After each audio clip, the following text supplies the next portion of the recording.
All right. Call to order the town council meeting of the town of Southwest Ranches. And please call the roll, please. Mayor Bright Cruz, Here. Vice Mayor Jablonski, Here. Councilmember Albritton, Present. Councilmember Hartman, Here. Councilmember Kaczynski. Here. We have a quorum. Excellent. Please join me in the pledge. I pledge allegiance to the flag of the United States of America and to the republic for which it stands, one nation, under God, indivisible, with liberty and justice for all. This meeting might be a tad longer. Really? All right. We are very pleased and thankful to have our representative, Robin Bartleman, here this evening. Robin, thank you so much for joining us, and thank you, as always, for all you do to help the town of Southwest Ranchers. We really appreciate you. Thank you. I love the town of Southwest Ranches, and I felt really horrible that I missed bingo. I usually never miss that. So I apologize to everyone. I'm just going to give a brief report. Probably Senator Sharif is going to come back with me because she likes to do the checks. But just to let the town council know what we got from Tallahassee now that the budget has been signed. We secured $170,188 for the Southwest Ranches Rolling Oaks drainage improvement. The Rolling Oaks neighborhood is a one-way in, one-way out residential community. Due to its low-lying terrain, the neighborhood is particularly vulnerable to flooding during heavy rainfalls. Inadequate drainage infrastructure along Southwest 178th Avenue has led to repeated incidents of roadway damage and restricted access for emergency vehicles and approximately 350 homes in the neighborhood who cannot get to their driveways. The drainage improvement project will reduce stormwater staging on 178th Avenue and significantly increase water quality by reducing the amount of nutrients that get introduced into the primary and secondary canals. So to the people of Southwest Ranches, this appropriation was brought to me by your town council. They had matching funds submitted to the state, and we were able to carry it through the process and get it signed by the governor. So you have your town council to thank for that. So thank you very much, you guys. Great. Thank you. Thank you for your help. A couple of other projects that do impact Southwest Ranches is you are part of the South Broward Drainage District, which is right on Dykes Road. And so we were able to secure $328,000 for the drainage district because they have S2, S3, and S7 sluice gates. New sluice gates at the S2 and S7 pumps will double the existing discharge capacity, allowing water levels to reduce quickly before and after major storms. And since we're all connected together and everything gets to the C11 and the C9 and the Eastern Canals, everything that happens in the South Broward Drainage District impacts every single one of us. And then I want to talk about something really near and dear to my heart, and I was really happy to get full funding for this appropriation. It's $2 million, and that's for the Villages of South Florida Autism.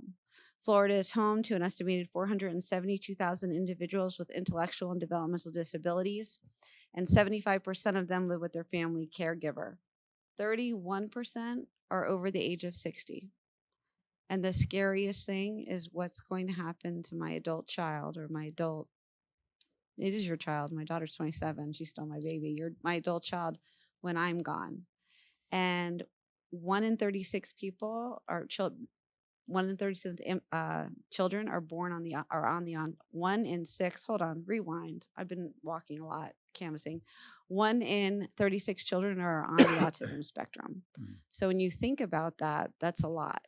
And there's bubbles coming up right now. And we need to have a place for them to live safely, not to live on the street, not to be institutionalized. So we have $2 million that's going to build this assisted living facility for adults with intellectual disabilities. They're going to have access to social and vocational programs. And this overall project will reduce isolation, promote inclusion, and will improve the quality of life for adults with disabilities. So it was very important. It came out of this community, parents in this community with adult children with autism, and they want to make sure that there's a place that they can go.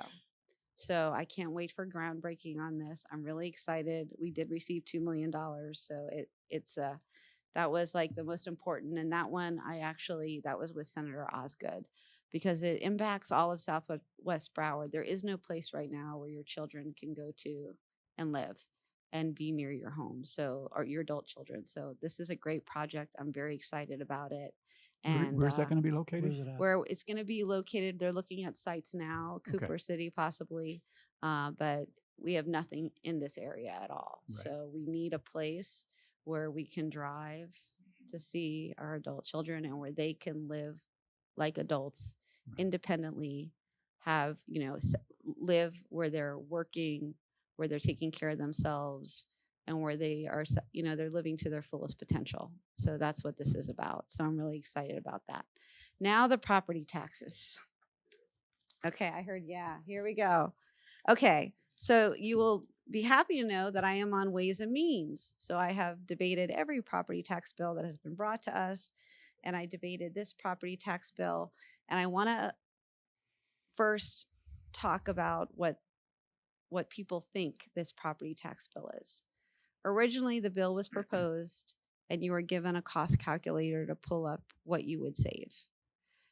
The original bill included schools. The original bill made the state backfill any holes that happened to municipalities or counties. And then the bill was presented to the legislature, and the legislature said, no, this is not going to work. So the bill was modified. So the current bill has to do with non-homesteaded properties. It excludes schools. So if you looked up what you were going to save on that calculator that was all over the Facebook and all over the internet, that had a school calculation. So that will not be your true savings as a homeowner. That's very important to note. It has to be adjusted because schools are excluded. The second part, it said we were going to backfill the hole for all the counties and cities who lost money. The state of Florida in 2 years will have a budget deficit. Right now, we have a multi-billion-dollar surplus. In 2 years, the budget forecast is a multi-billion-dollar deficit. So one of the ranking members from the Senate, Senator Grau, made a motion to say, and it was adopted by both the House and the Senate in the bill, that we do not have this special fund to backfill your money. That we cannot lie to the voters and say, okay, you're going to lose money in your communities, but we're going to take care of you. That is not going to happen. So what is the bill? The bill is the first year, your residents here in Southwest Ranches will have an additional $150,000 homestead exemption. That is year one. Year two, they will have an additional $250,000 homestead exemption. And the part that is silent, that nobody is talking about, is that on line 281 of the bill, it says the legislature in the implementing bill, when we go back to session in 2027, have to come up with a plan for full elimination of homesteaded property taxes. So you are going to be asked to vote for something on the ballot, and it sounds exciting for the 150,000 and the 250,000. But you're just going to have to trust us. Chuckle, right? I hear that. You're going to have to trust us on how we're going to come up with a plan to eliminate all of the property taxes in your city. Now, also, this bill was done and it wasn't scored. It was passed in 2 days. So there were a lot of problems with the bill. It was written, and at first it did not include your supervisor of elections funding. It did not include the state attorney. It did not include the public defender. So there were a lot of flaws in the bill as it was presented that had to be fixed. So we fixed all of those. We took out the stopgap measure for funding. And this is also very important because the bill that was passed by the legislature in the spring had a mechanism to protect public safety. This new bill has absolutely no protections for public safety. There is none. So that's important to note.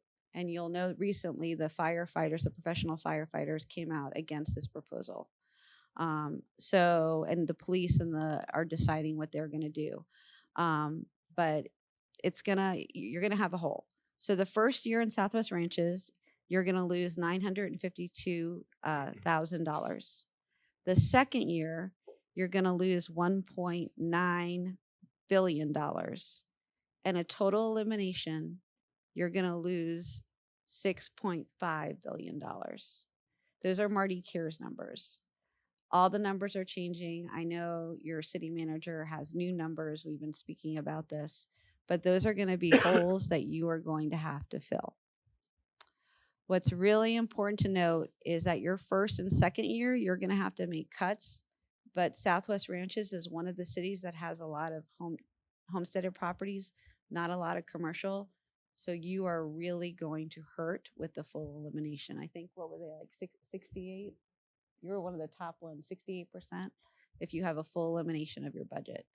So you're going to have to decide what you're going to do. Now, this session, or this budget session for you all, we passed a bill, and you're going to have to do an exercise where you have to eliminate 10% of your budget at a public meeting. Now, I would argue to everyone out there, we're all hurting. We can't afford our property taxes. We can't afford our property insurance. And absolutely, there is always waste in government. Of course, there's waste everywhere. The question is how much waste is there? So we're going to find out. You're going to have to cut 10% in this budget exercise, and then you're going to decide whether or not you're going to make those changes.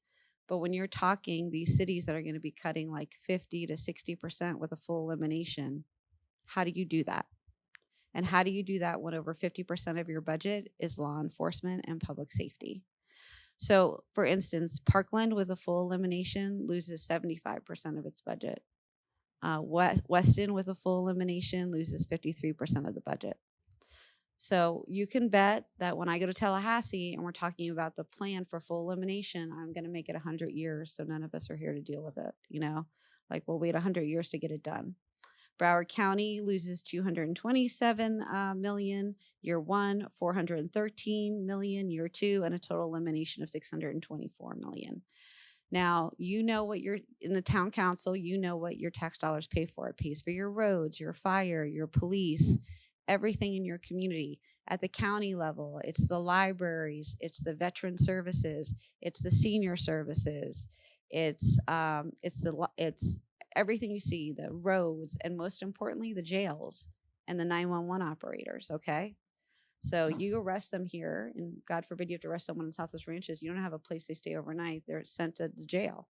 Well, your tax dollars pay for the jail. So if people don't understand what their tax dollars pay for, they pay for everything. They pay for garbage, picking up your garbage, everything. And so what I want to just point out to everybody is that you cannot get something for nothing. If you like how your town looks, if you like your roads, if you like this public safety element of your community, someone is going to have to pay for it. So that is very, very, very important to note. There's also something that people don't talk about that's going to be impacted, that impacts us, especially here in Southwest Broward, and that's the South Broward Drainage District. The South Broward Drainage District, who every time there's a flood, they're responsible for moving all the water, draining the lakes, draining it to the Everglades, draining it to the Atlantic Ocean. They're going to lose $978,000 in year one, which is 12% of their budget, $1.5 million, which is 21% of their budget, and I'm sorry, here we go. 11%, that's the hospital district. 11% of their budget, 18% of their budget, and 34% of their budget with a full elimination. The only way that they can generate revenue is through property taxes. They're responsible for all of the drainage, the water quality, the freshwater aquifer, and Everglades restoration. They are funded by multiple counties. That is the proportionate share of Broward County. Also, the Children's Services Council. If anyone in your community has a child with a disability, if they take advantage of any services, aftercare, healthy mothers, healthy babies, every nonprofit that is the safety net for families, they are also only funded by property taxes. They lose 11% of their budget, 18% of their budget, and 34% of their budget. And then we have something in our county called safety net hospitals, which is where people go for care, and whether or not you have insurance, they're going to take you and they're going to serve you. So the South Broward Hospital District, which is our portion of our part of the county, loses 12% of their budget the first year, 23% of their budget the second year, and 35% of their budget. So when I say you can't get something for nothing, you can't. If you use any of these services, they're either going to be cut or you're going to have to pay a fee. And that's very scary to me. And if you watched the meeting or the debate, the state representative, Toby Overdorf, who did an amazing job presenting the bill and was very honest with the public, he said in debate when Allison Tant, a state representative from Madison County, said, "This is a rural county. You're going to decimate us. What's going to happen?" And he actually said, well, he pulled out a book and he said, well, you could have a food and beverage tax. You can have a fuel tax. You can have a communication tax. I have 2 pages here that I can read to you of taxes and fees that municipalities and counties can levy on its residents. So you're not getting something for nothing. You're just going to pay with a different pocket. So that's also something to consider.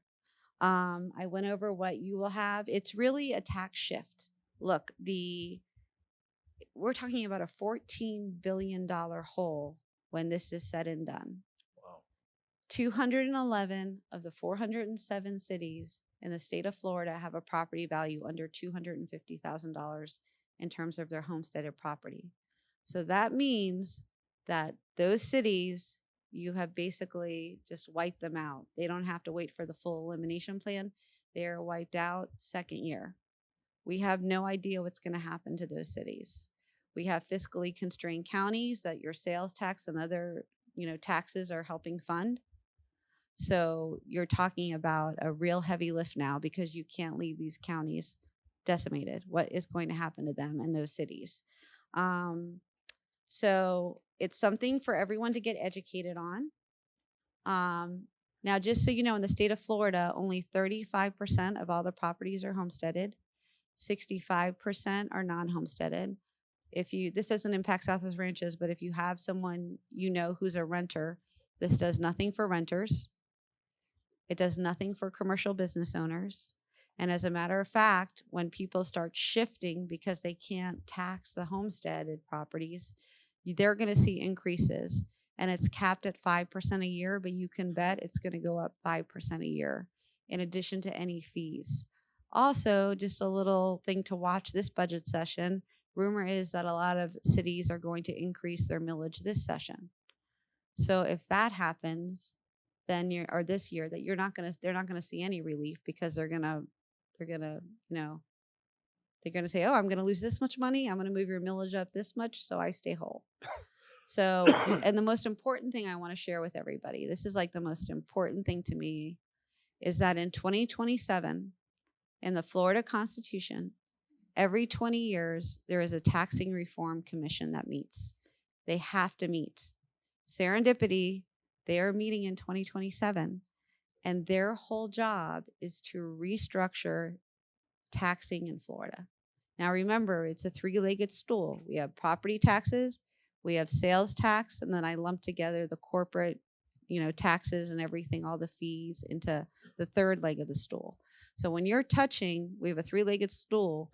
When you're hurting one of those legs, which you're going to do with this bill, how is the state going to survive? And that's going to be the question. So the taxing, this group that's going to come together, which is going to be professionals appointed by the governor, they're going to come up with a plan, and it's going to be scored. Everyone's going to know what the plan costs. People are still running numbers right now. Currently, we get new numbers every day of what this plan is going to cost, the one that's before you. They're going to have a whole fiscal analysis, but here's the problem.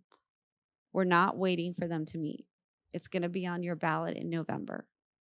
And once you vote for it at 60%, if that happens, it is cemented in the Constitution. So the only way to undo it is to have another ballot amendment and hope that 60% want to tax themselves again. So it's very I'm just educating everyone. People who are hurting, I get it. When people ask me, I say, if you're going to lose your house, if you're living paycheck to paycheck, I get why you're going to vote for this. But it's my job to say the rest of the story. You're voting for this, but you don't know if you're going to have extra sales tax. You don't know if you're going to have extra fees.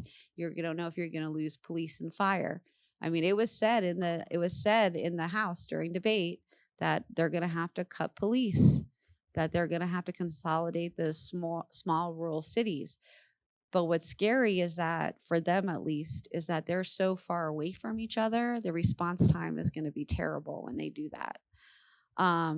But you are in a good position the first 2 years, Southwest Ranches. You will have big cuts to make, but it's not going to be like other municipalities where they're going to lose the majority of their budget. So it's going to be your job to educate them. I know some towns and cities are going to go through and say, okay, we have to cut this much this year. This is our budget. What are we cutting? Because this is what we pay for police. This is what we pay for flyer. This is what we pay for garbage. This is what we pay. And so I know St. Lucie, I was speaking to my friend who represents St. Lucie. They actually had cards up to explain to people what they were going to lose. And they had to put a sticker onto which service they thought was the most important and what service they could live without. So that's an idea for you guys to do. But it's just making sure that the voters are educated. I encourage them to go to Tax Watch, which is a conservative nonprofit. They go through our budget, they find all the turkeys, and they are concerned about the plan. I encourage you to recently, Senator Rick Scott and said that he's concerned about the fiscal on this. And also a former Senator, Jeff Brandis, who's from the middle of the state. He actually has a really good on X. He explains it all. So I'm just giving information for people to look at. I know Byron Donalds came out also in a Florida Politics article saying he's worried about the fiscal. So a lot of us are concerned because we don't know what the end game is going to be. But the hope is that in 2027, as long as, if this does not pass, we are going to have some relief. It doesn't help first-time home buyers. You have to live here for 5 years to get this, which is going to be a lawsuit because you can't have two classes of citizens. It's going to increase housing prices, which is good for those of us who own a home. But for my daughter, who's a teacher and would like to own a home one day, it's going to be even more difficult for her. So it's just things to think about, but you're going to do what you think is right for you and your family. But it was my job to say, this is the rest of the story. And you're going to tell the rest of the story for Southwest Ranches and let them know just with the data, because you can't campaign for or against what this means for the budget here in Southwest Ranches. The county commissioners are going to do the same thing. They're going to say, this is what we have to cut. Broward County is a property-rich district. Our average home price is $484,000, roughly thereabouts. So we're not going to feel it year 1 and year 2. When the total elimination comes, we're really going to feel it. Sunrise, they have so much commercial and rental properties that they're not going to have to cut as much as you are. So it just depends of the makeup of your city, the makeup of properties. But full elimination will definitely decimate a lot of our towns and a lot of our cities. So any questions? Yes. I have a couple for you, Robin. Uh-huh. You mentioned the state is heading for a multi-billion-dollar deficit in 2 years. Now, when I left the state 14 years ago, and ever since, it's been a one-way direction for the increase in revenue. I think when I left there were 69 billion. And what was it this year? We had an increase in revenue this year, but you will also notice that our budget was less. Right. Because Speaker Perez and also my future speaker, Garrison, know the budget cuts are coming. So I really want to, again, thank Speaker Perez publicly because he knows these budget cuts are coming. So he has been slowly the last 2 years reducing the budget, reducing the reoccurring expenses, because we know that all of this is happening and we're preparing. And hopefully the economy, remember, we had a lot of COVID money that was still in the budget. All of that is going away. So we're preparing. Well, and hopefully. What's the basis of this now decline? Is it the reduction of taxes? Or? No, it's not, has nothing to do with this. It's just in general, the economy and what they see. We have a lot of reoccurring expenses, but not a lot of reoccurring revenue. I see. Thank you. Okay. You're saying that, I mean, in Broward County here, we're one of the wealthier counties in the state. So our hospital systems, they'll have to make do. And, you know, our various institutional systems will have to make do. The colleges, the universities, all that. I spend a lot of time up in Hendry County, Lee County, Glades County, Western Palm Beach County. Those people are poor. There's a hospital that's been closed for 5 or 6 years, right across from the Walmart up in Belle Glade. Not Walmart, Winn-Dixie. It's the last Winn-Dixie around. I mean, They're going to every be, other county I just mentioned will lose their hospitals because up in Hendry County, the hospital is really, it's in the parking lot from the original hospital because they can't afford the old building anymore. they're going to lose more. They're going to lose their police. They're going to lose their fire. They're going to lose their Right. EMS. It's funny because when I was in Tallahassee, every small town came to see me because they knew that I was trying to protect everyone in ways and means. And they're like, look, here's our budget. It's an open book. We don't have waste. We barely have enough money for what we have. And so all of those little towns, they're either going to have to, combine with other towns. They're going to have to let all their services be absorbed into the county, but then the counties are losing money as well. Mm-hmm. That's the biggest fear, and that's the problem. Those 211 cities and towns that I stated, those are the ones that are going to really hurt, and I'm very concerned about them.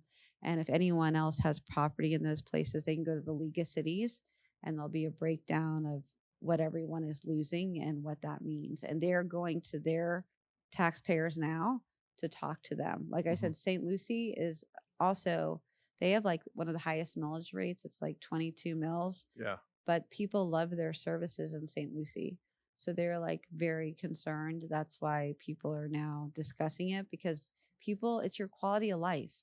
You moved to Southwest Ranches because you love the rural atmosphere. You loved everything about your town, your bingo nights, how you pull the community together. You just had to, we got a new fire station on the way. Like those are all the tax dollars that your community pays for. I moved to Weston. I love the fields, and my kids wanted to play sports. I love the manicured trees. I want my garbage. I want my bulk pickup. I want all of those things. And you cannot get something for nothing. Mm-hmm. Mm-hmm. So you just have to decide. I feel bad for you all. You all will have to decide where the cuts are going to happen. And I will do my best next session to prolong the plan so that if it does pass, so that we can make sure that we're not going to decimate our communities. I have one more for you. You mentioned a list of potential taxable items like communications tax, et cetera, some of which we already have. Can you get us and Russell and Emil a copy of that list? Oh, we can. So we can. start I'm looking sure at it? Richard has it. It's in the city book. I'll get it for you. We'll Okay. send it. We have it. We have the. I just gave it to Darian. And And you know what? You know what's really messed up about it? The way they presented that. Not everyone can do certain taxes. Mm-hmm. So I'm wondering if the implementing bill if the plan is to let you loose and let you do everything. Mm-hmm. And then there was also discussion, like if there was a full elimination. Remember I said there was a 3-legged stool. Right. If we got rid of all of it, you would have to go to like sales tax, and that would put sales tax upwards of 14 to 15%. If you have stores. Yeah. We have a Publix. Yeah, I know. It would be 14 Lowe's. or 15% for the whole state. Yeah. So it's just, people just have to know that they're either going to have to give up on things that are important to them. But I think there are better plans out there. We had some really good plans where you could only raise taxes every 3 years. We had no homestead. We had the no for seniors, where we just got rid of their homesteaded property taxes portion of the bill. We had really good things, and I think that this commission, they should be given the chance to come up with what they think is best, Mm-hmm. and then present that so that everyone knows what they're really voting for. Because you really are going to be in a wait and see. You're going to vote for this, and then we're going to, after it's cemented, Tallahassee has the implementing bill. Mm-hmm. And there was concern by the League of Cities and the League of Counties that what would happen is power would be centralized in Tallahassee for the counties and the cities, and that you would have to go to them for money. And people don't want to have to do that because then, which child are you picking? Which town are you picking? Which city are you picking? And it takes away your local control on how you can spend money. That's another thing. The original bill that we voted on, you were not even going to be able to pay employee salaries, water, electricity. It was written in such a manner that excluded all of that. So the bill, the minute it dropped, we had to amend it. So that tells you that there was not a lot of planning with that bill, or else it wouldn't have had all of those fatal flaws. And now in 48 hours, we have this. And, it sounds good. It sounds good to people. It really does. It's going to be, but they are going to have to make a decision, and we're going to have to educate them, and they decide what's best for them. The last part of that ask, you have exposure across the state through your peers. And I'm sure there's going to be a lot of creative, great ideas that some of the municipalities and counties are going to have to come up with to solve this problem. As you think an idea is a good one, please let us know. I will. I think the main thing is going to be you having that budget exercise, and then having the budget exercise was what you're going to have to cut after this happens, the first year, the second year, and then total elimination, and try to get your town council out. I mean, I know I've been to the veterans groups, because all the veteran services and all the caseworkers, although we have the VA, that's actually funded through the county. Right. So that's low hanging fruit. So that's something that will be impacted, those veteran services, senior services. I represent Century Village. Meals on Wheels is out there all the time. That's something that can be cut. I mean, people are going to have to make really tough decisions. And the toughest decision is when you get down to the bare bones and you're deciding how many firefighters or police you may have to cut. And that's going to be a decision for a lot of these small towns, and that's going to happen really quickly. Luckily for us, you're a property-rich district here in Southwest Ranches. And then, God forbid, we have some sort of hurricane or some sort of where the property prices tank in Florida, we're going to be in even bigger trouble. So just everyone educate themselves. I gave you'll see different opinions on Florida politics. Wall Street Journal did a editorial on it. Go to Tax Watch. I gave you a great Senator Jeff Brandes. He is a very well-respected retired Republican senator. Go to him, read, have everyone talk to all of you, and then just make the decision. And we're going to have to live with it, what the voters do. And you guys will have to find a way to preserve your rural lifestyle and everything you do. And the other part that I did not mention is bonds. If your city or your towns has any bonds or outstanding debt, this is going to impact your ability to pay your debt, some of these cities and towns. Because when you have debt, and I don't know how much debt Southwest Ranches has, so just like your mortgage, you're going to have to pay that off the first thing you need to do. So when you're cutting your budget and you have this much, and off the top is going to have to be your debt, because you can't fault on that. So that's another concern. Wall Street is very concerned about the debt and the bonds, the municipal and the government bonds, because we right now are AAA rated in Broward County, and that will definitely impact our bond ratings and our ability to borrow money. So just everyone educate themselves. What I'm asking people not to do is don't just go by what you see on Facebook or Reels. Everybody has a side, and they're going to give you their side of the story, and they're going to give it to you in something this big for you to read without all the details. You really need to go and read about this so you can make an informed decision for you and your family. So I think that was I explained it pretty well. It was a little long, but I think it was necessary. And I tried to be just as, vanilla as I could. I think everyone knows how I feel, but I want to be vanilla because I want to give this town the opportunity to do what they think is best, but they need to have all the information to make that decision.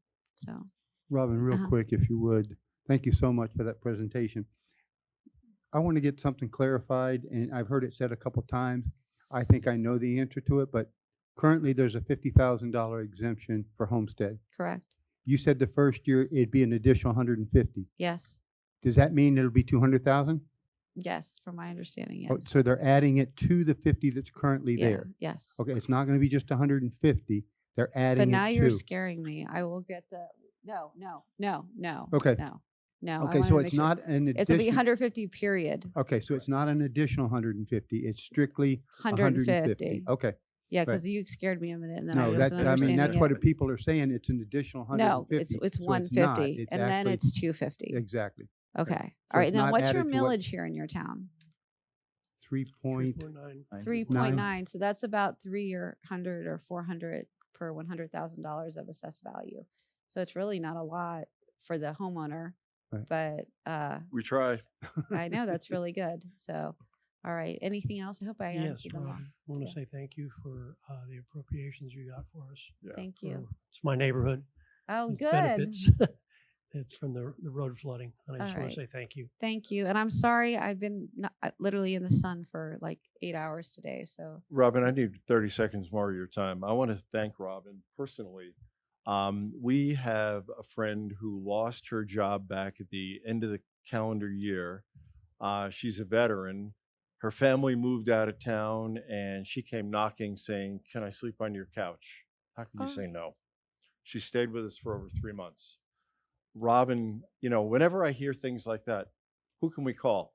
Robin. Robin Because- and Darian, she's my Yes, caseworker. thank you both. Thank you both very much.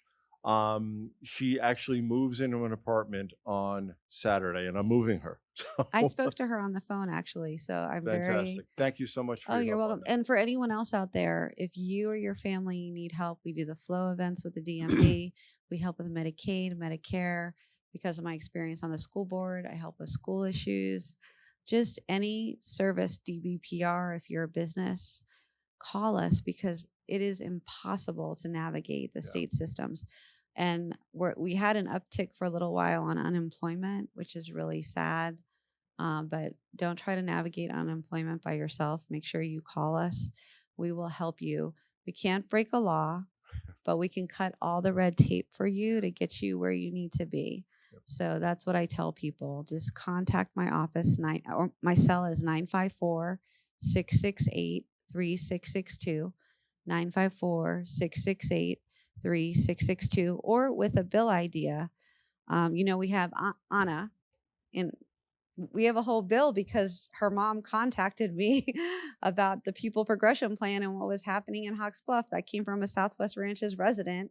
And now we've changed it for the whole state to help her. So bring me your bill ideas. Every bill, I've passed 17 bills in 6 years. Every bill comes from a member of the community who says we need to change this. Okay. Robin, just comment. I think with this proposed constitutional amendment or constitutional amendment, or however it goes, that where you said it, you got to study and read. Honestly, I do not have faith in the average Florida voter that they're going to read. I do not. So I think that the education should be narrowed. Do you have bullet points? I do. I actually do. I have a whole PowerPoint presentation that I've been giving at Rotaries. I've given it to multiple veterans groups. I'm giving it to the VFW in Cooper City in August. So if somebody wants me to come out and talk about it, I can. I do not think I can talk about it the way I present in this building. But we can, because I have my feelings towards it, but I will let everyone know. I may be doing, maybe we'll do something at Southwest Library where we do a whole presentation. I know also I'm going to be with some of the mayors and commissioners as they talk, because they can present facts and I can present a little more. So if you want me to come to anything, I will be there. I can change my presentation to present it here and just have your numbers. We're willing to do that. But we've been all over Rotaries. We go everywhere to speak about it. I'm just going to follow up. I want to thank you Oh, from the thank bottom you. of my heart, everybody's heart, for your advocacy for our funding request for this town. Thank you. We really thank you. You have Thank- fought for us. Thank you. And Senator Sharif, I got to give her kudos. Yes. She'll be back with a check. I'll just be here to smile. But I really do love this town. And I really want to thank each and every one of you. And I want to thank the group back here who's taking care of our environment and making sure everything happens the right way, you guys. I really appreciate every single one of you. And I love serving you. So I'll see you again. Let me know, Russell. I'll come back. We'll have your city attorney look at the presentation before I present it. If we do it here in the town council, we could do it and then we'll just go from there. I think that's the best way to do it. And for people who don't know what I'm speaking about, they on their own, your town council on their own can tell you what they personally feel about it.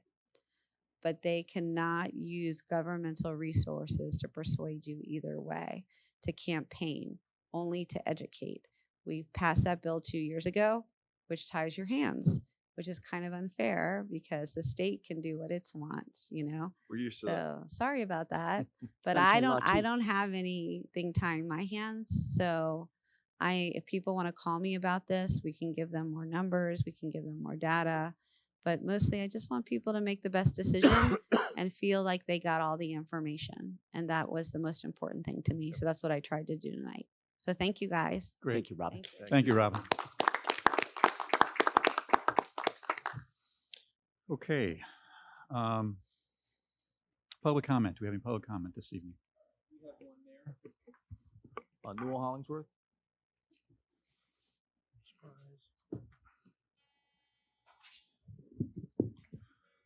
Good evening, Newell Hollingsworth, 199th Avenue. Not going to bitch and groan tonight. I'm going to a couple of good things. One, I'd like to thank our town attorney, Keith Polyakoff, for finally closing on the old CCA property and giving a very large cash infusion to the town for the sale of the property. I know it cost a couple of hair follicles on the top of his head from about here to here to get it done. Him and his team did a fantastic job, and the council did also a very good job giving him the support that he needed. The other thing, and I can't remember what it is right this second. Russell, what's the second thing I have on the list? Short-term memory loss. Let me get your card out of the file 13 that we put it. No, I'm kidding. Let's see. You have the sale of the CCA property and waste recycling. Oh, yes. Yes. Last night, Davey passed the Waste for Broward County initiative. That's exactly right. And I would like to congratulate, and I look at it as a conductor of an orchestra. And the conductor stands right there, and he's our mayor. The first meeting I went to for this group, the executive board, I looked at it and said, this is almost an impossible cliff to climb for them. But he did it. He convinced everyone. He made the motion so he couldn't do it. He was the most influential alternate on that board or ever on any board. And I called him and I told him, I said, you know, congratulations. I said, you deserve a 6-pack of root beer. And that's the truth. And he said, no, my wife would drink it. She likes root beer. Anyway, so Steve, congratulations. Thank you. And your work has not gone unnoticed countywide. Thank you. Thank you. Appreciate that. Yeah. Come on up. Debbie Green, 5201 Southwest 199th Avenue. So I'm just going to agree with everything Newell said. That I wanted tonight to publicly thank all of you, the mayor, Councilman Albritton, Kozinski, Hartman, Jablonski, and Russell and the town staff, Deborah, Jennifer, Catherine, everybody who has been there from day one to support us, whether it was the task force or coming up with the Zero Waste Advisory Board, whatever it was, this town, the staff, everybody was there to support it. It was after hours. It was to all the residents who came to we had some meetings, we had many people in our task force. We had people that, they got the information, whether they then reached out to their council people and all of that through the task force, the residents of our town that really were the whatever you call it, the fight of it all. The heart and I mean, soul. we are definitely, you know, for me, it's just been an incredible experience. It has definitely taken me out of my comfort zone. This was not my thing in public speaking.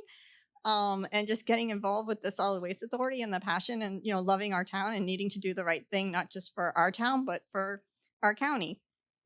But as Newell said, the mayor on the executive committee, watching it firsthand, I can't express to you all, I think you've all gotten to see it at some point in time. The effect that he had as an alternate on that board, he did not let it derail him, not one little bit. He knew that he had the same voice as everybody else there. The amount of times where he started a conversation, he directed the conversation. He maybe didn't get to vote because the two other small cities were there, but he was the one that made the motion that then carried. So I just, again, thank you all for all your support, and now we just need to get to the finish line here. Thank you. Any other public comment? Public comment closed. Thank you for those comments. All right, council member comments. Who'd No like to board go? reports. All right. Oh, board reports. Any board reports this evening? Thank you, sir. Hi, I'll speak on behalf of the Education Advisory Board. So I'm just going to share, I think, you know, everybody knows, or for those that don't know, last month all the scholarships were given out. This year we had the most amount of scholarships we've ever had. It was 33 scholarships. We gave out $1,200 to each of those students. We had a special award this year. It was the Kathy Sullivan Service Award. That's in honor of a woman that has given so much from the time she got involved in creating the scholarship and growing the scholarship, and you know, through all kinds of creative ways. And it just was just totally befitting that the apple doesn't far from the tree, that her daughter was the first recipient of this award. Right. And just so put it out there, our next event is going to be the Secret Gardens of Southwest Ranches event. That's going to be November 15th. So if there are any homeowners that want to participate, I think we have 4 or 5 that are kind of committed. But if anyone else is interested in sharing their property with the rest of everyone to see how special they are, so please you can contact me or contact Deborah. Okay, thank you. Great. Thank you, Debbie. Yeah, if you have a beautiful garden you want to share with your neighbors, this is a great opportunity to do it, and for a good cause. Hey, Harold. Good evening, Harold Gubnitsky, Zero Waste Advisory Board. And again, Mayor, thank you for your leadership on getting the county where it needs to be. And I'd also like to acknowledge Debbie and her voice and all the work that she's been doing and kind of pushing things forward. So 100%. Debbie, thank you. And so in terms of Zero Waste Advisory Board updates, July 7th, we had the WM tour, the recycling tour. And as we hoped and predicted, it's getting the word out. We had about 17 people. It was a great experience for them. It's getting a lot of others in the town excited. We already have other people reaching in that want to go ahead and do the next one. So anything, we're going to continue to get that out. And the more people that can see recycling firsthand, hopefully they'll be getting, additional recycling bins. I just ordered another one, by the way. And so that we all can continue to push on the recycling process there. As it relates to the Abbey Consulting and the Zero Waste Plan, things are moving forward. You probably have been involved. I heard we've had the HOA representatives voice their opinion, give their input. So we're trying to get grassroots, everyone involved in that. I think on the 14th, we had the town virtual meeting as well. So again, it's all about just repetition and getting the word out there and continuing to do so. So, we're having our next advisory board meeting on August 2nd. You're all welcome, of course, and bring your refreshments and anything else you want.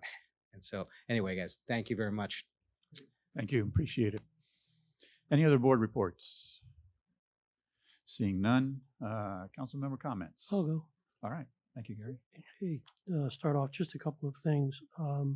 We have our photo contest, our annual photo contest for the calendar, the town calendar. Submissions are due by the 9th of September.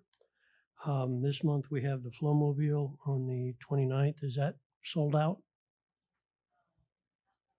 I mean, not sold out, but throughout. Booked out, all slots filled. Yeah. Okay. Do we have a date for August yet?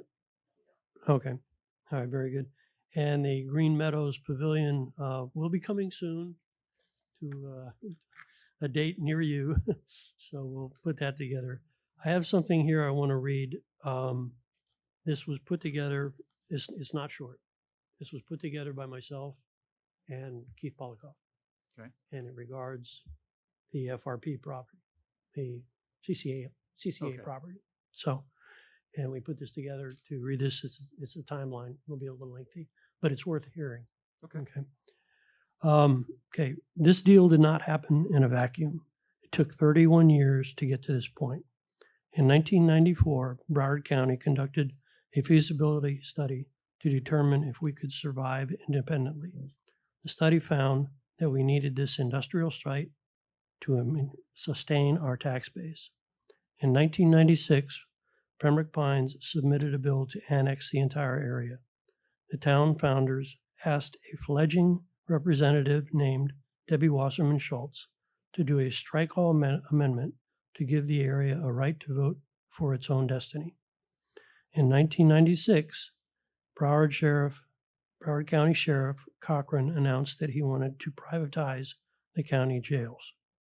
In 1998, Corrections Corporation of America, CCA, name we've all bounced around in, buys the site to respond to the county's FRP for new jails.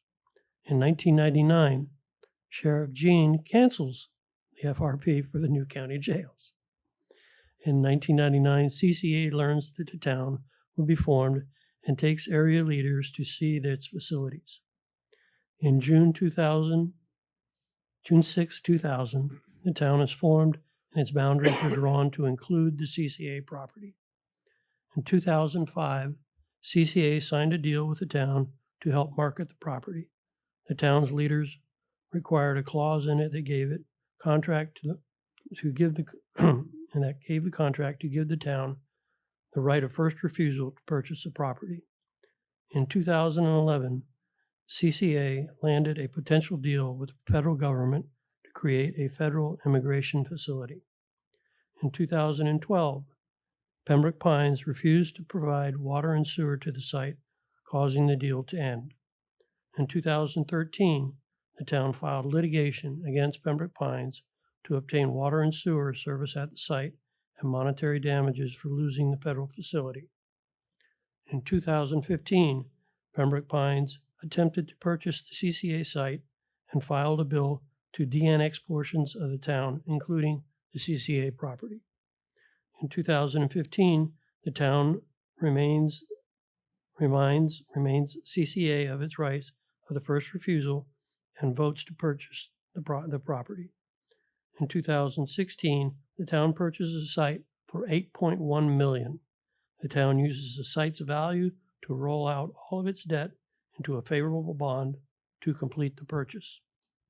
In 2019, the court agrees with the town that Pines must provide the site with water and sewer service.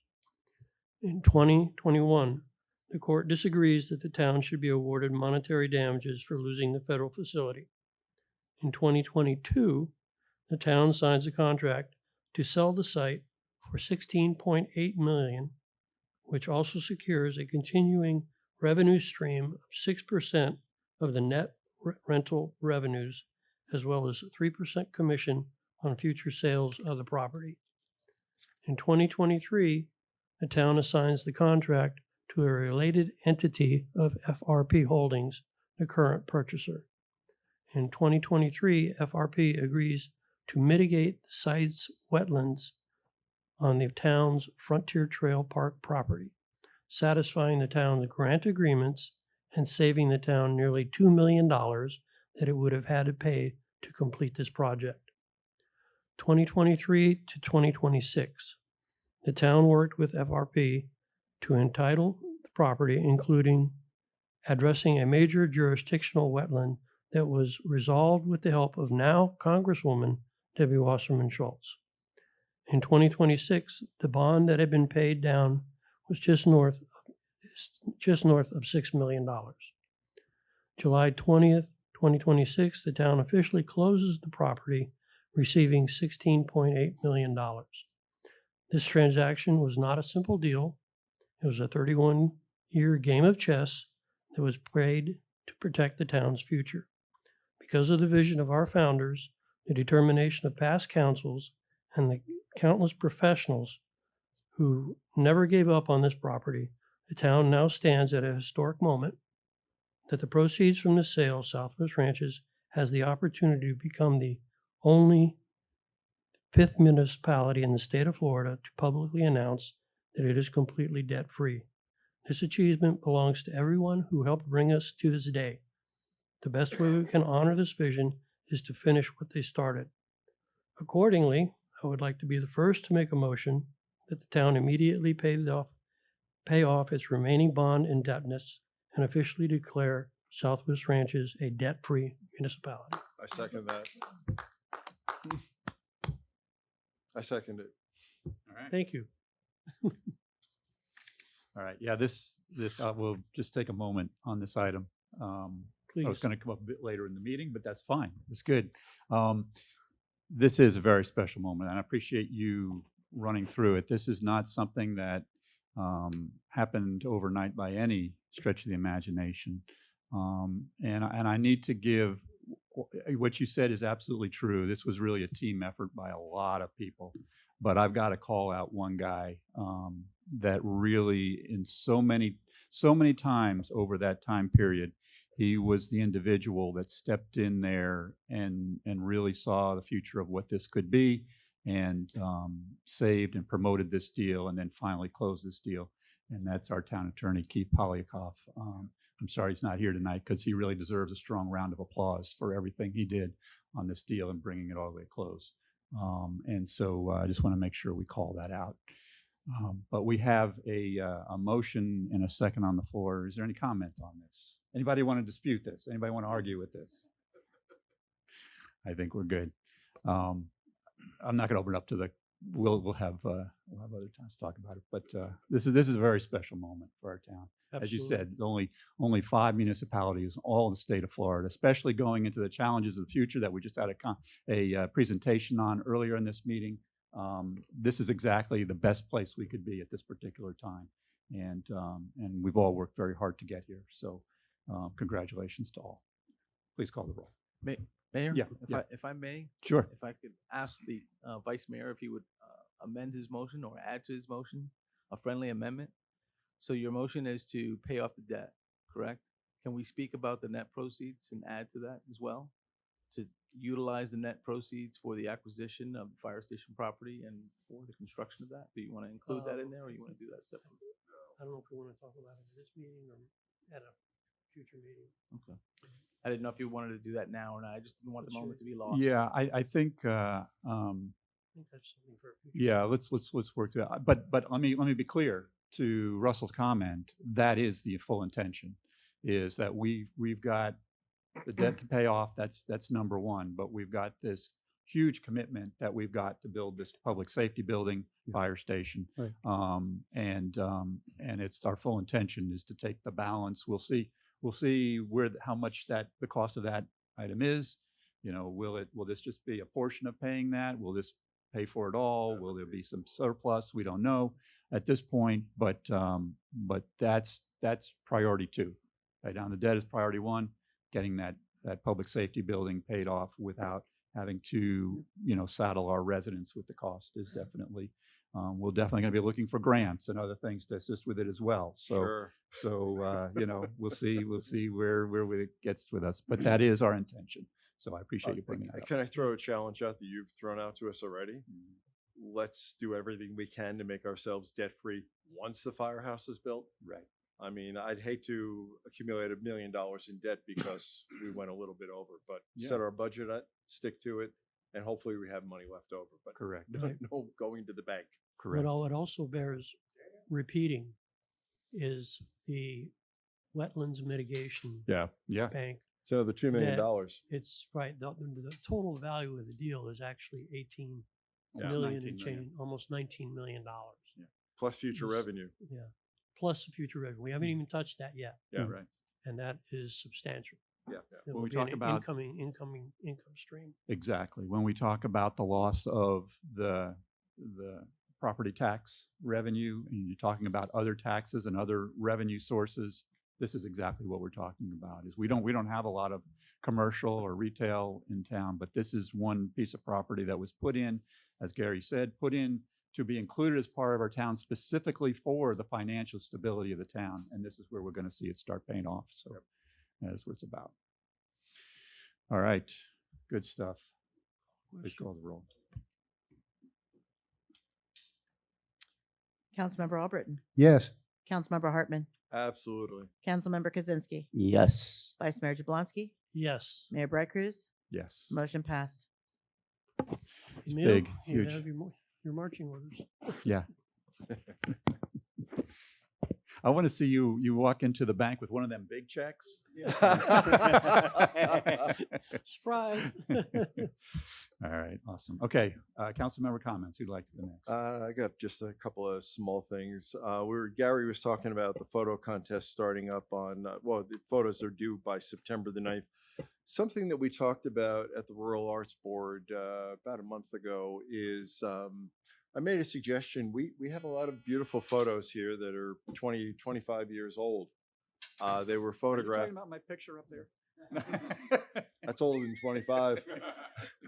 And honestly, we have our photo contest. We have events going on all the time where residents take pictures. We have tons of photos that Susan has in the town's photo library. And, the thinking was that we can start recycling some of these out with newer images, a group photo of everybody at the car show or something like that, just so there's a little bit more resident engagement.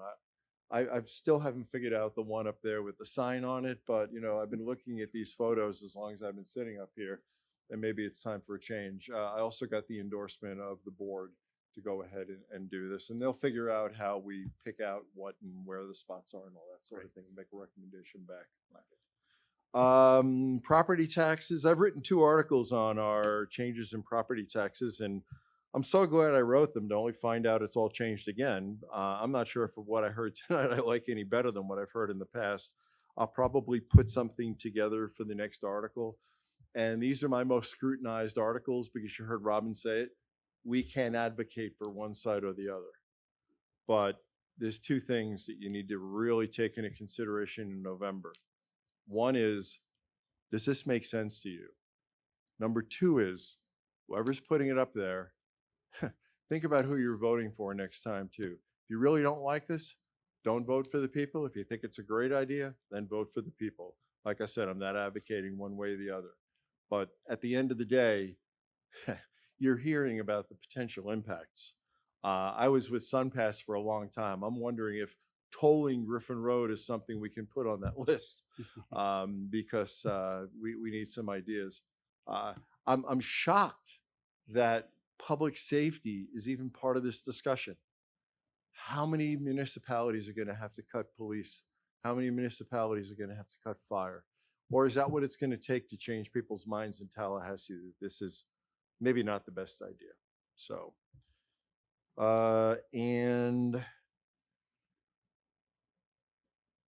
okay, that's all. Thank you, Mayor. Great. Thank you, folks. Thank Thanks you, for coming Bob. out tonight. 4 items. All right. All right, folks. Thank you for coming out. I got 4 items to discuss. David Kaczynski, District 4. Begin last night, the Florida Department of Transportation gave a presentation on the improvements to the Flamingo Corridor. This is 11 miles from Miami Gardens to the New River area. We were assured that no changes will be made west of the canal that parallels Flamingo, which means our horse trails are protected and the town's interests are protected from this. Most of the changes will be affecting, in this area, will be affecting Cooper City. So the east side. Yeah, on the east side. So I was pretty happy to hear that our horse trails were preserved with that, and it looks like it's going to be a pretty good deal for us. Second, I know I've been talking about the speed tables and Sunshine Ranches. Another animal run over this week in front of my home. Happens a lot because people just don't care enough to slow down, and it really pisses me off that there's people are speeding. I mean, a year or so ago, I chased somebody down just to yell at him, and he needs to slow his ass down. I know I sound like a nag to both Rod and Russell, but this is really important to my residents. That's my number one complaint is speeding. So hopefully we can get these speed tables implemented and we can slow down these people. Speaking of my residents, I want to thank many of my residents. I give my phone number out to everybody. I've had a couple phone calls that were really, really important. They just called me and said, David, this is going on, this is going on. First one was last Thursday, there was a call about somebody who left a shed in the middle of Mustang Trail. I mean, it took up half of the road, and it's a gigantic thing. And the town took measures, the town handled it. I'm very happy the way that came out. The second one is a bit more troubling. This has to do with illegal dumping, and primarily for bulk. We have a contract with WM for picking up our bulk. It is not a locked-in deal. It's a fluctuating price depending on the amount of bulk they pick up, and they call it a true-up. Now, this year's true-up is going to be a little over $92,000. That's coming out of our coffers. And these scoundrels that are coming into our town, they're landscapers. They come out and service a neighbor's property, and then they dump their entire truck on the side of the road for our bulk to come out. That comes out of your and my pocket and everybody up your pocket. And I think it's bullshit. And I really think that these people need to be caught and prosecuted to the full extent of the law because they're costing us money. So I really want that taken care of. And I want to thank Eddie Velasquez. Thank you for paying attention. This is really, really, really important. Lastly, received some word today about Archbishop McCarthy. Last meeting, they came in here. I don't know how many people were here, in the audience here that was here, heard them say, okay, we'll comply with your guidelines. They exceeded the earlier vote for capping their student enrollment. Exceeded, it was, I think it was 1,800 students. They came in here, we found out they exceeded it without permission, 1940. Gary and I were on board 100% at the beginning of that, saying we're going to lock in at 1940. I actually wanted to go back to the 18, but I was convinced 1940. All right. Well, not only have they exceeded that already, but there was also a requirement for them to make driveway improvements and parking lot improvements. They have assured us that will not happen before school begins. So not only have they raised and exceeded the amount that we voted on and limited them at, but they haven't even done the improvements that we told them they had to do in order to keep the thing going. I'm not happy with what's going on over there, and the traffic on Flamingo Road is going to be a disaster. So that wraps up my comments. Thank you. Thank you, David. Jim? Thank you, Mayor. Real quick, I just want to thank Robin. She's not here, but I'd like to thank her very much. Oh, she is here still. Okay, hi. What a great presentation. And believe me, if you have any problems or if you have a concern, pick up the phone and give her a call. She, honest and truly, will talk to you straightforward. And the information she put out tonight is very, very important for us. Like I tell everybody, do the research, look at what you're voting for. It may look all shiny and all, but when you turn it over, look at the other side. Make sure that whatever you're voting for is what's gonna, what's gonna happen and what's gonna be there for the future and for the future of the town. I want to thank everybody for attending the Debbie and my wife and everybody that's been involved with the solid waste. Mayor, a hell of a job there carrying this forward. Broward League of Cities, every mayor and every council person I spoke to always said that Southwest Ranches led the charge. All right. And that's a great compliment coming from all the other mayors and all the other councilmen throughout Broward County. So that was a great job. And right now we don't have to worry about an incinerator. So, I know it's not done yet. I know it's not completed yet, but hopefully hopefully the handwriting's on the wall that we don't need that, and we can go on with ours. Lastly, I want to say I'm sorry that the dedication for the pavilion didn't take place. Broward County apparently wouldn't let Sunrise turn the water on. I have no idea why. It was supposed to be last night, Thursday night, at the pavilion, and I'm sure hoping that that gets turned on pretty soon. I'd like to talk with December. Like we talked about it. We'd like to have another Veterans Affair before Veterans Day in November, maybe August 1st to September sometime. And something very simple. I know you think it's crazy, maybe an ice cream social where we all sit around and shoot the crap and eat ice cream and just get together and say hi to each other or whatever. But that's what we're looking to do with that. But we need that open and we need the water running before we can do it. And I don't know how long it's going to be. Christmas, New Year's, or what? I'm not sure. It's terrible. But I want to thank everybody for everything that they've done. And like I said, study hard. Make sure that what you're voting for is what you really want. Thank you, Mayor. Thank you, Jim. Appreciate that. A few of the items I was going to speak on have already been discussed, which is good. I do have a few items I want to touch on. As far as the taxes, the property taxes, I appreciate the information that was brought up here. Just please do your research and look at both sides. As Robin said, there's nothing for free, so investigate, check it out, and I think hopefully we'll end up where we should be. One thing to note with that is that we're going into our budget season. For our budget year starts in October and runs through September, and so we're doing a lot of. Matter of fact, we have items on our meeting agenda tonight associated with that. And so, but this is for that coming year of 2026, 2027. What we're talking about here, if this passes, this would kick in the following year. Just to be clear that this would not kick in this coming budget fiscal year. It would come in the next year after that.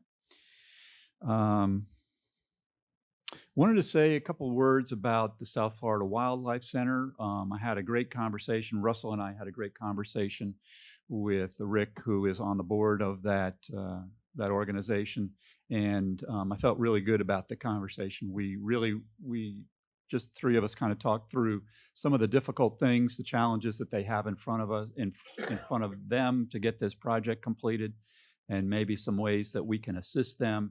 And I feel like it was a good, positive conversation, kind of recognizing, you first have to recognize the challenges that are in front of you before you can start really tackling them and addressing them. And so it was a good, honest, straightforward conversation from both sides. And I'm hoping that will be a beneficial conversation to kick us forward and move us to a more positive, to kind of a positive conclusion of that. And then the last thing I wanted to touch on was just give an update on the equestrian trails, both for our residents and for the council. We have a meeting upcoming with kind of the smaller group that is focused on Sunshine Ranches for the equestrian trails there. You remember we were going to start there on the east and then move west from there. And so we're meeting on August 3rd. And just for the council's information, I'm hoping that at that meeting, and fully expect at that meeting, that we will finalize our plan then. And so then we'll be bringing back that plan to the council so you can review it. Yeah, go ahead. Is the council invited to that or not? No, this is just, because remember, this is. Sunshine law. is That's what I was sunshine law concerned issue. about. Yeah, and that's why I'm trying to keep you all in the loop where we're at, so that, because I know you can't attend those, so this should be the final meeting as far as really determining what the proposed plan is going to be. And then we'll bring back that to the council so that you can review it, you can provide your input, the rest of the residents can provide input to it, and we can put the finishing touches on it and then hopefully start implementing. There's a wide variety of things in there. Some of them are very low-hanging fruit that I think will generate some really good positive changes for our trails, really help promote them, that are pretty quick and easy and inexpensive. And then there's some that are pretty aspirational that I don't know if we'll ever get there, but we want to have it on the plan. So as we move forward, and if money becomes available, and if kind of the stars align, then we can move on it. And then there's a variety of things in the middle that fall somewhere in the middle there. So so that meeting is on August 3rd. Then we'll bring that back here. Then we'll move west. We'll move west from there. Really the focus in Green Meadows, from that standpoint, is going to see if we can hook up. My goal, going to the group and the conversations we've had, is basically to hook up the Equestrian, Sunshine Ranches Equestrian Park, and the preserve, ideally over the Sterling Road Bridge. That's one of the aspirational ones, okay?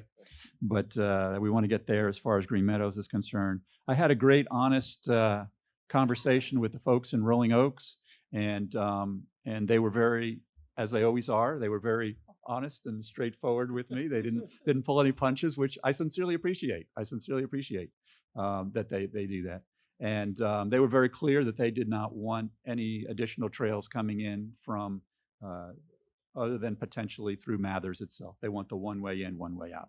And so that's going to be in the plan. That's, to me, in my mind, that's set.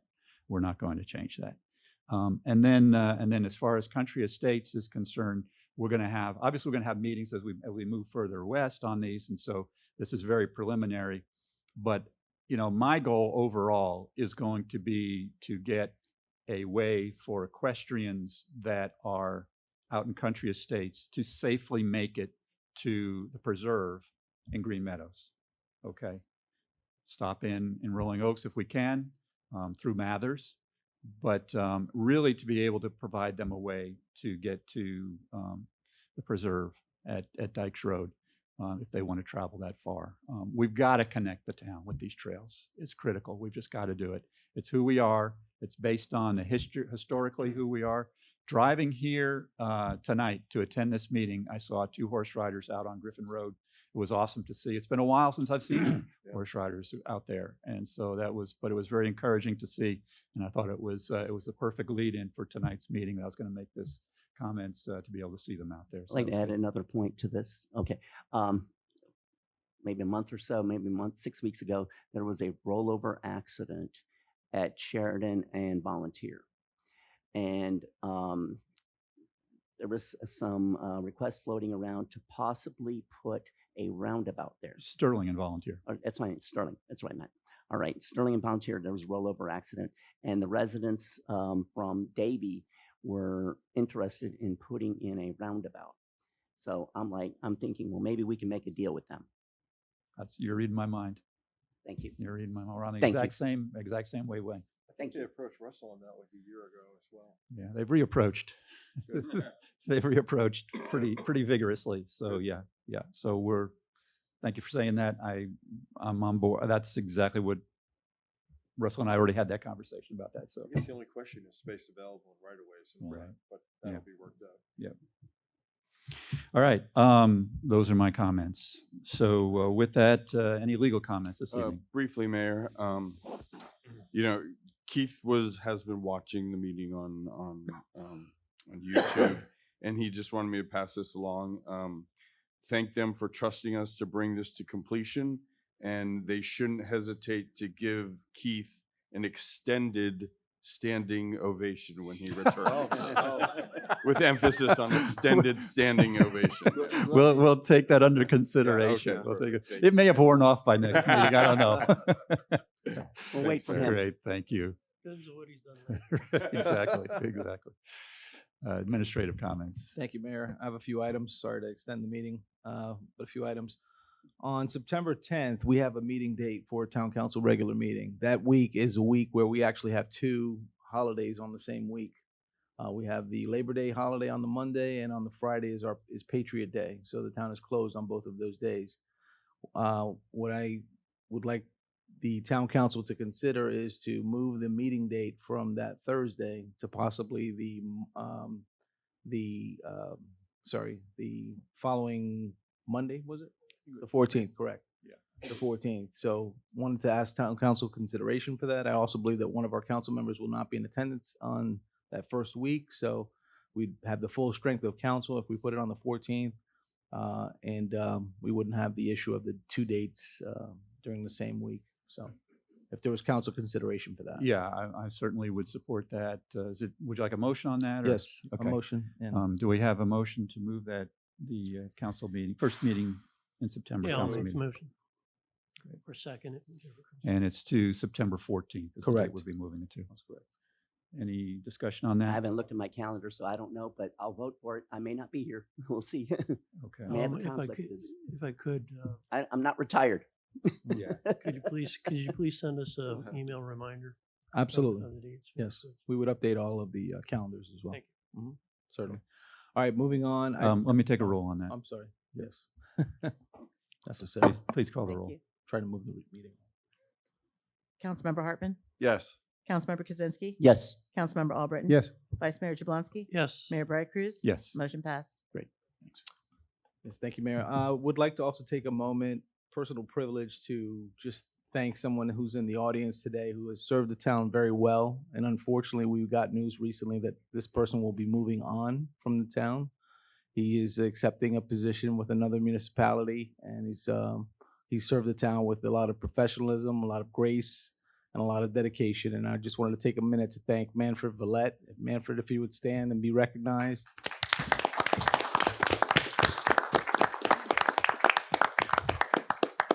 Unfortunately, Manfred's last day will be July 31st. Code Department is making provisions right now to find a replacement, but he will sorely be missed, and I certainly will miss working with him. Thank you. Thank you, Manfred, for all you've done. In the many conversations I've had with residents, you've always gotten very positive remarks and how you've worked with our residents to resolve issues. And so thank you for our service, to your service to our town. Thank you, Mayor. A few other things related to things that might be upcoming in the near future. We have a town hall flooring project that was budgeted for this fiscal year, in which we budgeted $75,000 that the town council approved in this, again, fiscal year 26 budget. In receiving our initial quotations, it appears that that amount of money is not going to be sufficient to do the entire town hall as we had hoped. As you can see, we've ripped out the baseboards in anticipation of completing this project. And what I'm proposing to do is to break this out into two phases. Phase one, which would take place in this current fiscal year, we have the funding for it. We would do the council chambers and some other portions of town hall, whatever we can do for the 75,000. And then we've already included a phase two for the proposed budget for council consideration. So when you look at the final, budget presentation, you'll see this will be included in that. And so if council were to approve that item for the phase two of the flooring project, we would start phase two right after the fiscal year. So we would hope to kind of do them back to back. So complete phase one before September 30th and start phase two right after October 1st, with the understanding that we would try to complete everything before the end of the fiscal year. So just wanted to bring that to your attention now. You don't have to vote on anything. I'm sorry, before the end of the calendar year. Okay. I apologize. Yes, that's correct. So nothing to vote on right now, just bringing it up for situational awareness. Another item that is kind of a high priority item for us is the due diligence on the fire station property. As you know, we have started the due diligence period. We completed a phase one environmental assessment on the property, and we determined that a phase two environmental assessment was needed. We started that process, and According to the company that's performing the phase 2, they decided, or they not decided, they advised us that they needed to acquire some PPE, some personal protective equipment, in order to complete the groundwater sampling. So they've submitted to me a change order within my purchasing authority to approve it. I'm just kind of bringing it up for awareness. Initially was submitted at $19,000.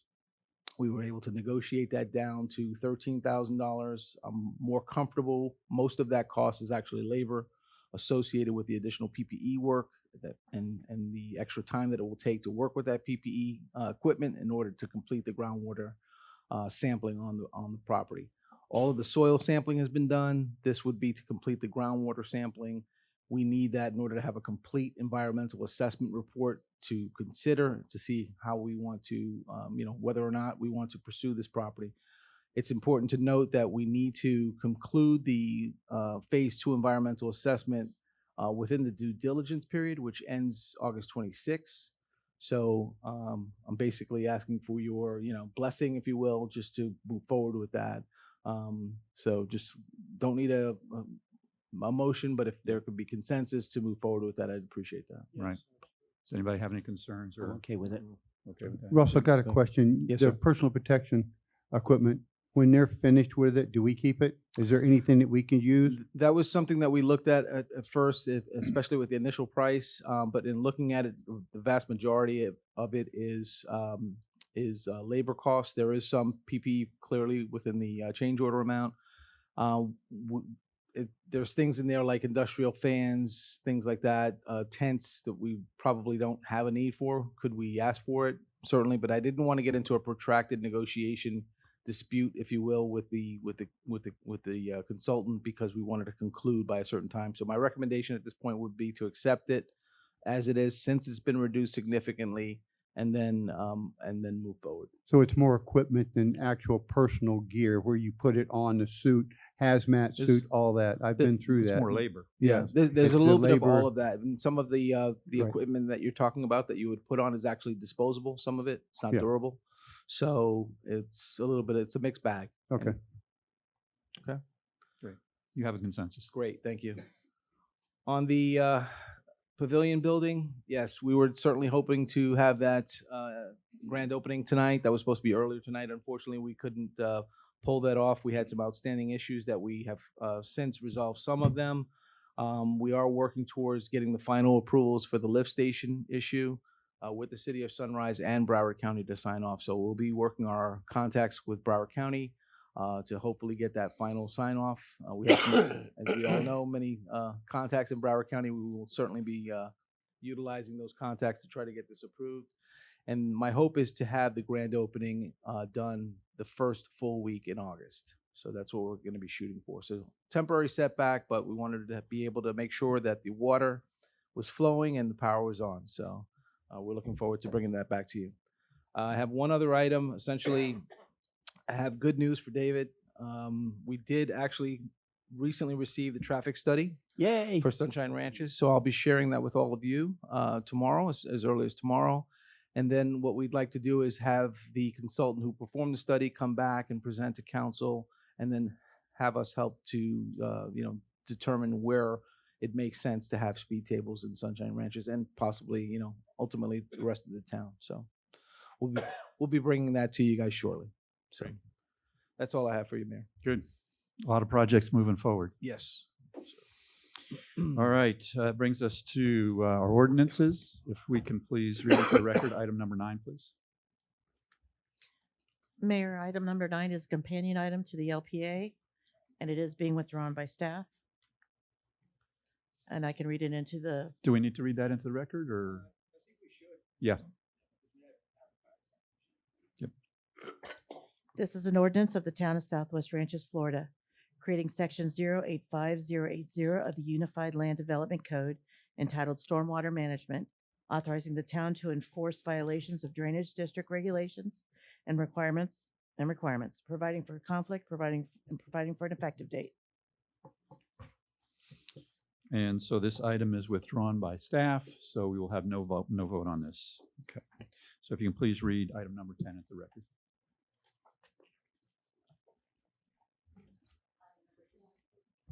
Item number 10 is an ordinance of the Town of Southwest Ranches, Florida, amending Article 9 of Chapter 2 of the Code of Ordinances relating to procurement, adopting a modernized procurement code, revising procurement thresholds, procurement methods, competitive procurement requirements, and approval authority, distinguishing legislative procurement policy from administrative procurement procedures, authorizing the town administrator to adopt and maintain an administrative procurement procedures manual consistent with the procurement code, providing for repeal of conflicting provisions, providing for severability, providing for codification, and providing for an effective date. Motion approved.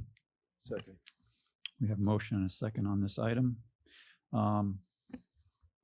So first of all, I'd like to just thank and congratulate our procurement team, Christina. And I know,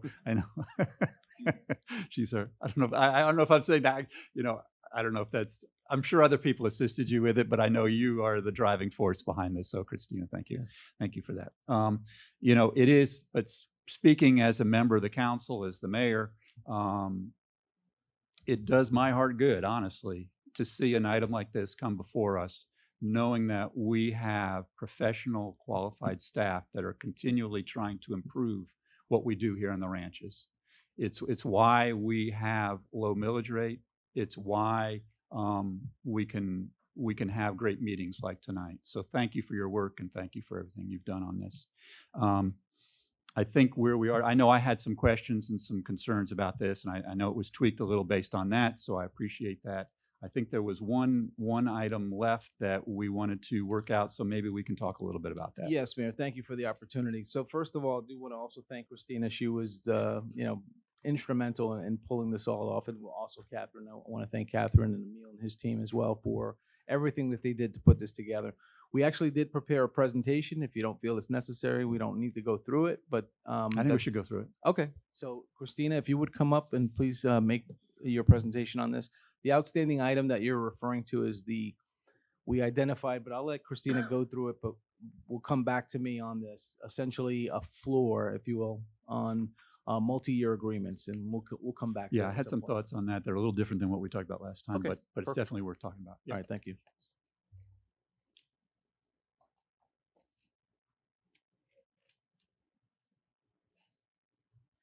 Good evening, Mayor and Council. You hear me okay? Thank you for the opportunity to present the proposed procurement code modernization. I'm Christina Cimararo, Town Procurement Officer, and I've prepared a brief presentation to summarize the proposed changes here, explain why this update's being recommended, and highlight the key revisions before you this evening.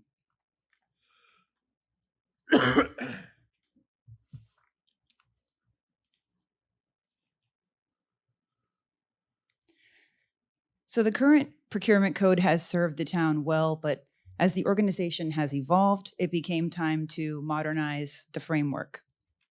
The primary objective was to separate policy from procedure and reorganize the code into a succinct policy flow. This also better aligns responsibilities. Council establishes the procurement policy while administrative procedures are maintained by the town administrator. In drafting the revised procurement code over several weeks with the executive team, our recommended approach is to modernize the town's procurement framework while preserving the strong governance, transparency, and procurement controls.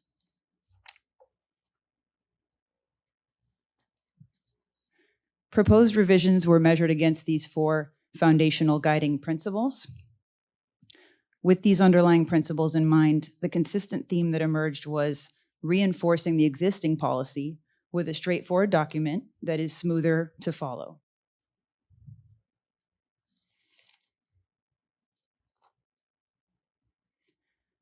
Now, this slide illustrates the governance framework established by the proposed code.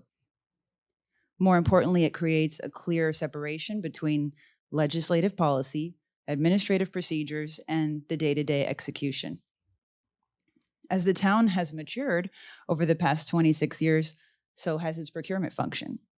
Procurement has evolved from simply purchasing goods and services to strategically managing the town's procurement portfolio, and this governance structure reflects that evolution. So this slide provides a high-level summary of the modernization efforts reflected throughout the proposed code. While many foundational principles remain unchanged, the code has been updated to reflect current best practices and make way for modern technology. So for instance, a process-oriented section we have in the current code, like receiving goods and supplies, is now going to be reinforced in the Administrative Procedures Manual, while legislative sections such as protests and local preference remain codified. Administrative authority for surplus is now increased up to 2,500 and expressly authorizes several lawful disposal options for flexibility consistent with applicable law. Similarly, local vendor preference retains its existing framework while removing redundancies and clarifying that it does apply for level 2 and level 3 procurements, whereas before it was a little ambiguous to that. Plus, with all our new technology coming online, we will need the ability to do frequent updates to a procedures guide to reflect that. Now, this is a visual to show some economic context just from the past couple years. This is not to suggest that procurement authority thresholds should automatically increase with inflation. Inflation was just one piece of our overall analysis, along with operational needs, technology, current practices, and benchmarking against neighboring municipalities, which there should be a couple pages in your backup of that chart. Together, those factors supported a review of the town's authority thresholds. So this slide summarizes the proposed procurement thresholds. It's very similar to what we have in the current manual or code. This recommendation maintains that 3-year structure, but it updates the thresholds for some business alignment while continuing to preserve competition. One notable change is that the informal threshold would increase to 50,000 while still requiring 3 documented quotes to the extent practicable. Procurements exceeding 50,000 would continue to require formal competitive solicitation and town council approval. I'll also note that this proposed code also increases the administrative change order authority to 50,000. This revision also provides greater clarity for multi-year agreements. The current code referenced aggregation for multi-year agreements, but it didn't establish a measuring stick for that. For example, was it by fiscal year, projected contract value, or some other method? This proposal clarifies that approval authority is based on anticipated annual expenditures while also establishing a maximum contract term that may be approved administratively. The examples below illustrate how those two concepts work together. And as we did walk through the real-world applications, we saw an opportunity for further clarification, which we'll get to after. This is my last slide coming up. So finally, ultimately, this proposal is about establishing a modern procurement framework that is transparent, adaptable, and positioned to serve the town effectively for the years to come. Thank you, and I'd be happy to answer any questions. I have a comment, not necessarily a question. When Russell, town administrator, and I went over all this earlier, this is a little bit different than what he presented to me. There was no designee in terms of procurement final word. It was either town administrator, director, or town council. So we never talked about designating somebody else. And Yeah, I'm kind of wary about that. Right. I believe almost the vast majority of our documents are set up that way, and it's really set up just for if Russell's out on vacation or in a hospital, or there's somehow he's not available, that he can designate someone so the town can continue business. Right. I would not expect him, if he's sitting in his office, to designate someone else as the person to do the approval. But Russell, I don't know if you can. No, that's clarify that. you hit the nail right on the head, Mayor. I mean, I do have a deputy town administrator that is vested all of the rights and responsibilities when I'm not available, and so I would make that designation when I'm gone, just like we do now. Right. And that person would have the authority to do all Why of these don't we different name things. them that?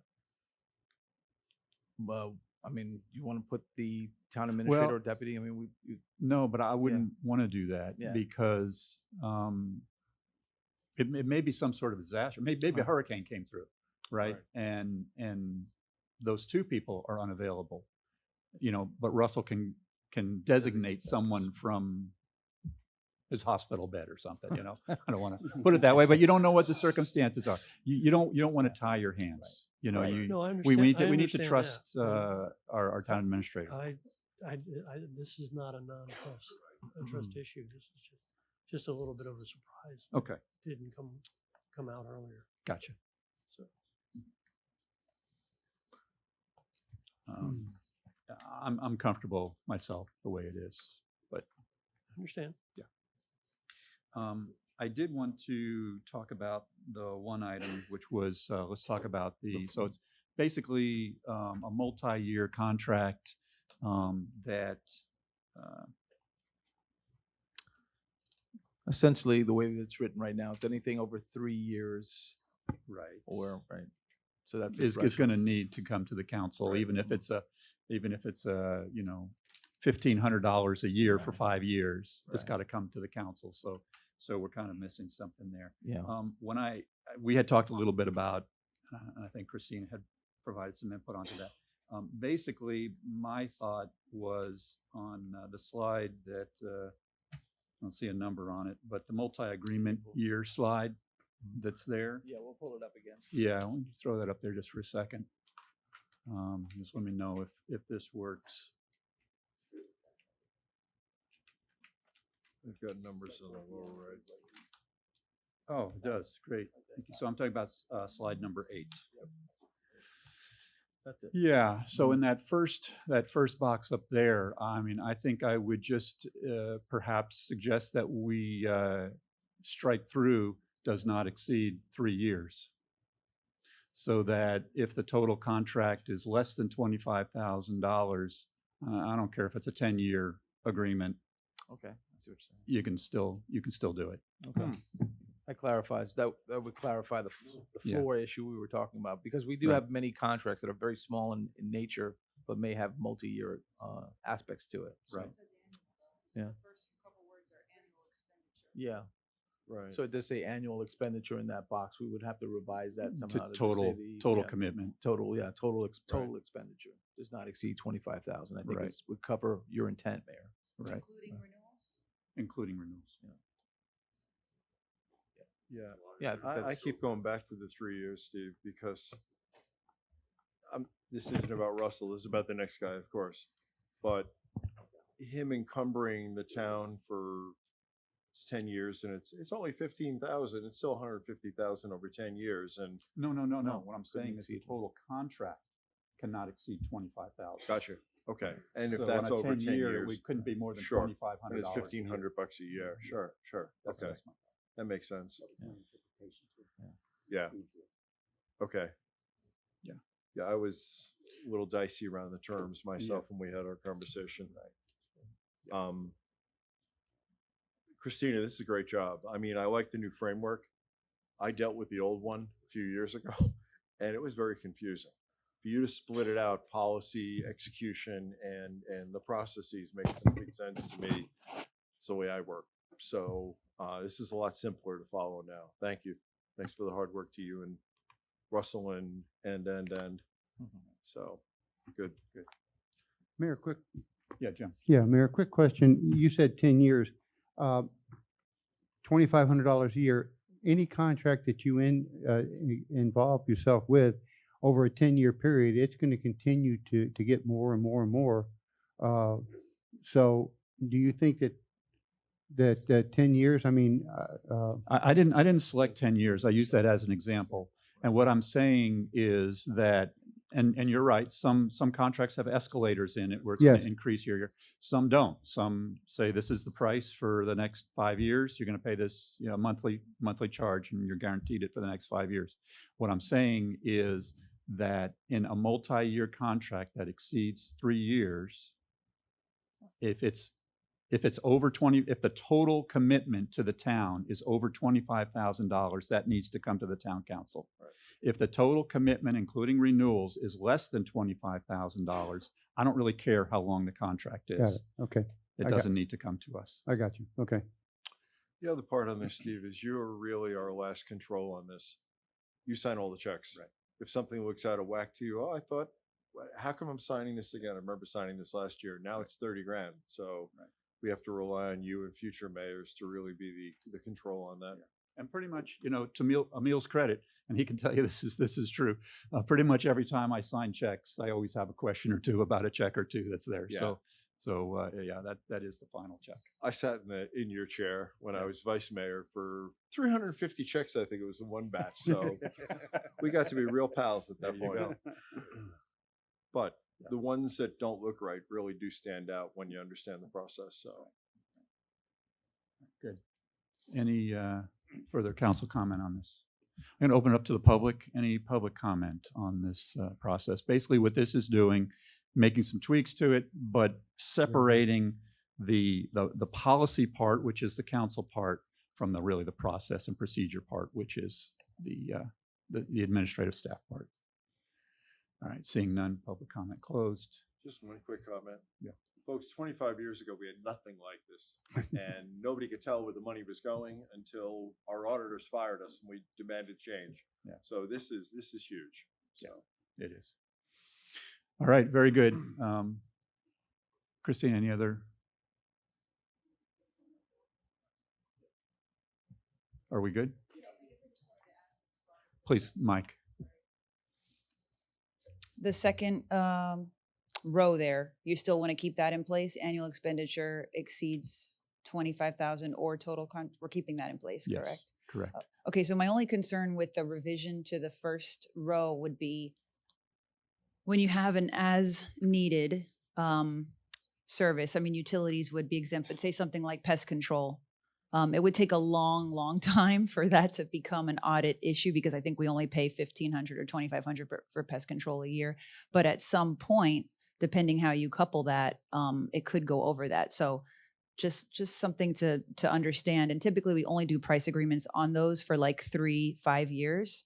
But for rolling charges, rolling amounts that are within that one quote threshold, that could become an kind of an aggregate question, which is what I'm trying to call out. So, you know. I think in that case, most of those types of commitments are they've given us a price, but if we were to cancel it and go with a different pest control company, we're not usually committed into the future. And so then at any point we can stop those. I'm not really I'm concerned about contracts that we're locked into. Commitments Agreed. that we've made, we can't get out of. Yeah. And all of our, just for clarity too, all of our contracts do have a termination clause in there so long as we gave. So if there was an issue there, plus the other side of this is that we do review our contracts and we, you know, when we have some of these rolling contracts, we look to see how long a vendor has been with us. And so that there is some level of review on these so that we don't have the same vendor performing the same service Right. for 20 years. Right. You know, obviously we don't have that. Yeah. So there would be some measure of that as well too, that would need to be done. And we do Okay. track these contracts and so on and so forth as well. Okay.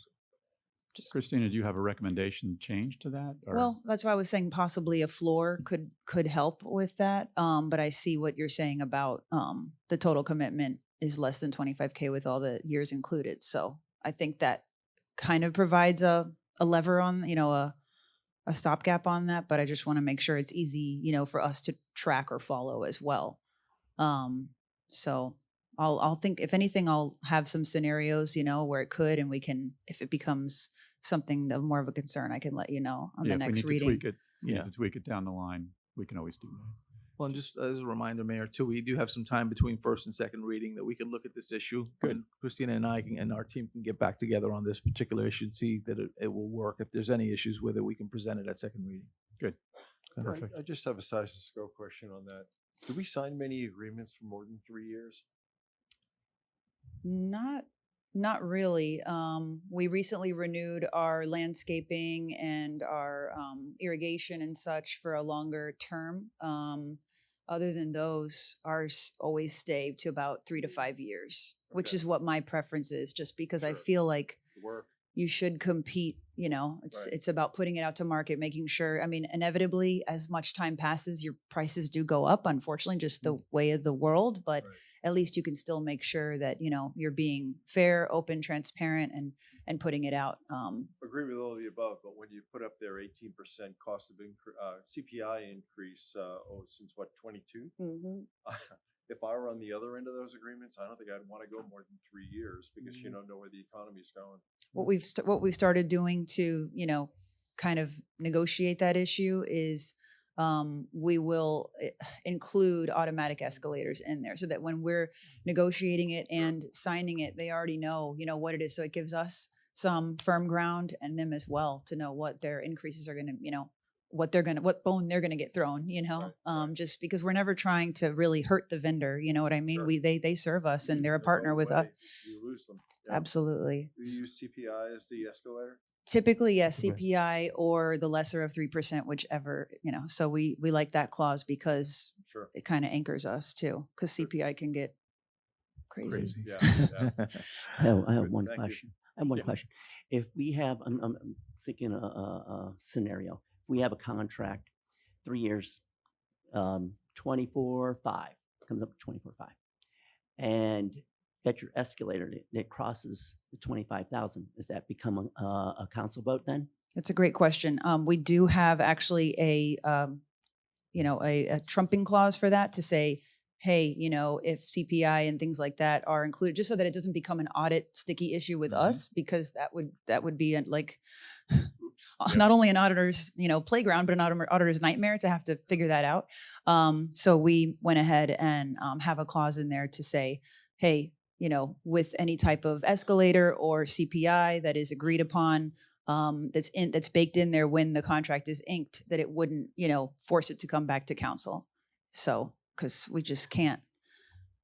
That would be very hard to track. Yeah, I would think, if I understand what you're saying, I mean, I would think if we had a contract in there that had that 3% or CPI, that when we figured out the maximum cost of that we would go with the 3% for each one of those years to determine what the real commitment of the contract was over the life of it. Right, but that's what he's saying is if sometimes it does or doesn't get exercised. So he's saying in the case where say it didn't get, so I know, yes. but what I'm saying is up front, before we even know whether it's going to get exercised or not, we would assume the worst case scenario, the highest potential. Yes, we can do that too. And I can make sure that, it may, or, to have that language in there to say it's going to include all those renewal years. And I believe it does underneath this chart, which you don't have here, but there's verbiage under it. That it's in, including renewal options. It says it on there. So it reinforces that. Right. But it also doesn't create, it also has language so that it doesn't become an auditing issue if it should with a CPI. So. Good point. All right. I think we're ready for the roll call. Thank you. I think I opened it up to public already. You did. Yeah, there was no public comment. Councilmember Albritton? Yes. Councilmember Hartman? Yes. Councilmember Kaczynski? Yes. Vice Mayor Jablonski? Yes. Mayor Bright Cruz? Yes. Motion passed. Very good. Thank you. Item number 11, please. Item number 11 is a resolution of the Town Council. Mayor, I'm sorry. If I can jump in real quick. If I could ask for council's consideration to read 11, 12, and 13, since they're all budget items, there's one budget presentation. If we could read all the items and then we'll just have one presentation. Yeah. Griffin, thank you. Please read all 3 items to the record. Thanks. I'll be back. Yeah. You go at it. We're going to leave.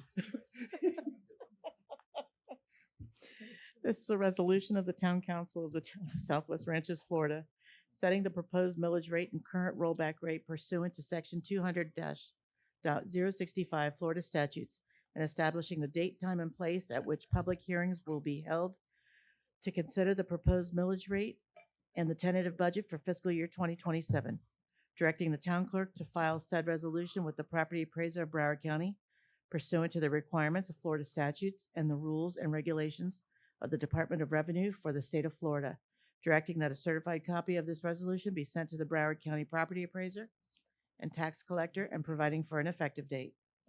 Item number 12 is a resolution of the Town Council of the Town of Southwest Ranches, Florida, providing findings, amending in part section 3 of resolution 2011-084, providing a new definition and incorporating the 2026 fire assessment report, approving preliminary not to exceed fire protection assessment rates relating to the provision of fire protection services, facilities, and programs in the Town of Southwest Ranches, Florida for fiscal year 2026-27.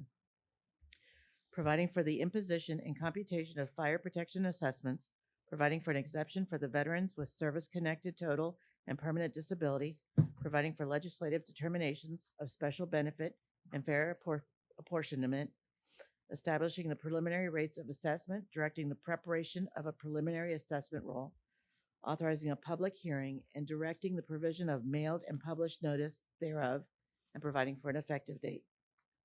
Item 13. This is a resolution of the Town Council of the Town of Southwest Ranches, Florida, relating to the provision of solid waste services, facilities, and programs to residential properties in the Town of Southwest Ranches, Florida, providing authority for solid waste services assessments, providing purpose and definitions, providing findings, incorporating the solid waste special assessment methodology report, directing the preparation of assessment roll, providing for 50% exemption for veteran service-connected total and permanent disability, authorizing a public hearing and directing the provision of notice thereof, and providing for an effective date. Motion approved. Second. Nice job, Deborah. Yeah, man. Perfect. Okay, very good. Well, let's go ahead with the presentation. I have some comments. Great. Thank you, Emil. Thank you, Mayor, Vice Mayor, and council members, and everyone attending. Can we have the slide up, please? Thank you. We're at that time of the year.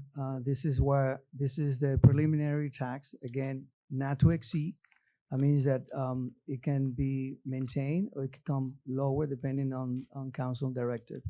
What we are proposing tonight is essentially the same millage as last year, which it has been the same millage for the last 4 or 5 years.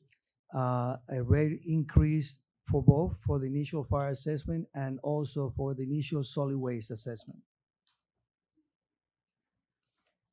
What we see in here is the dates, pretty much what Russell introduced to council about the slight change on September 14.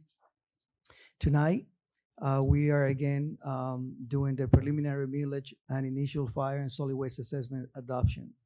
And for those watching and the public who wants to follow track of the different future dates, this will assist them in doing so.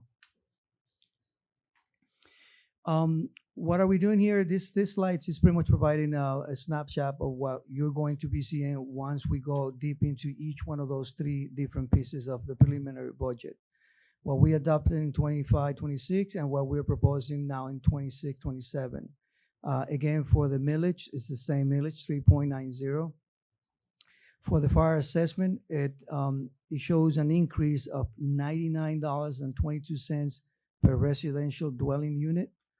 That's the equivalent of 12.9%. Towards 1250 increase per square footage for combined non-residential, and $13.27 per acre for agricultural classification property. For the solid waste, it's broken down into 2. One is the residential waste, which is an increase of 66.69. And for the bulk waste is the average, which is $118.44. Why do we call it an average? Is because it's different tables based on the lot size of the property. So what we do is that we determine that average year over year and determine the increase on the average. And that's why it's represented on the 118.44. This is a slide for informational purposes to the citizens and those who are not knowledgeable enough as to how do we get to the ad valorem and the difference between the market value and the assessed market value.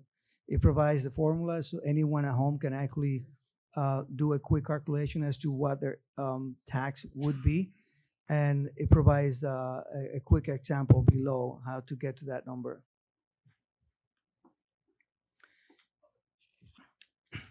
As I indicated earlier, this is what we are proposing, and this is the historical millage rate. It's only go back to 2021, but it represents that the last time we have that 3.90, it's about maybe 10, 12 years ago. So the town is maintaining a millage that was actually applicable many years ago today for the last 5 years.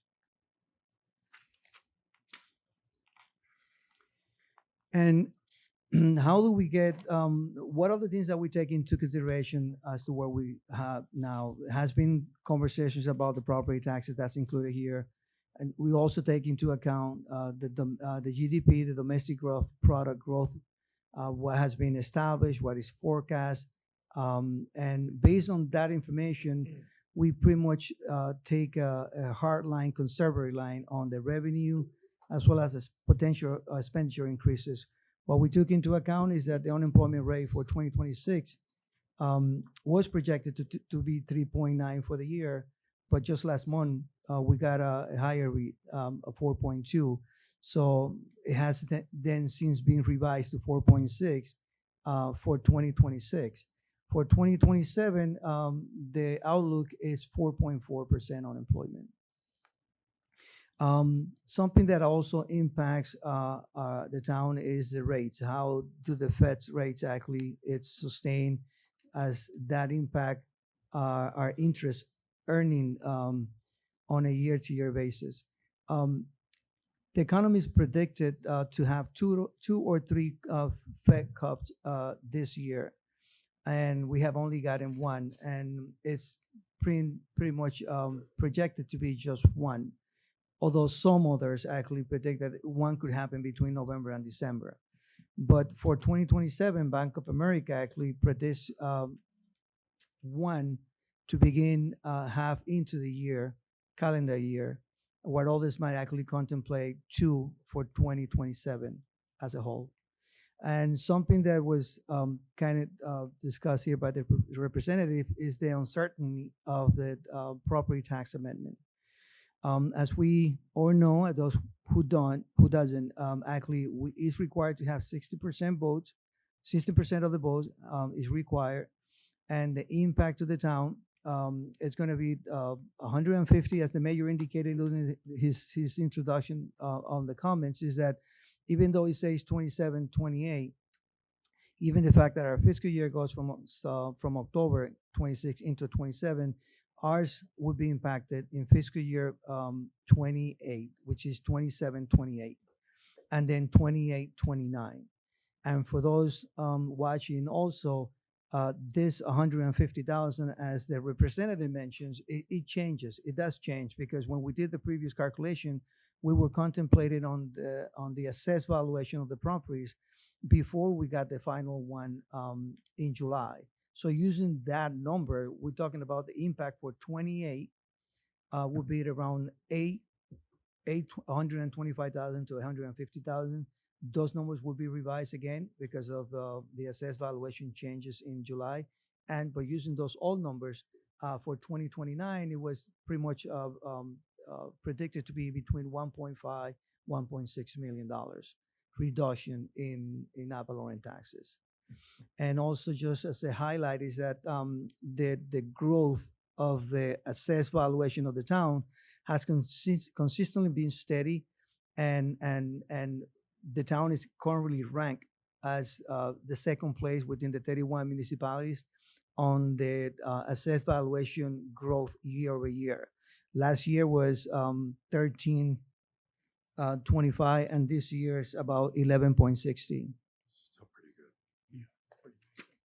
That speaks volumes of the town, because that means new residents are moving into the town, which changes those homesteaded properties value, and then it kicks in with a new value, and also two constructions.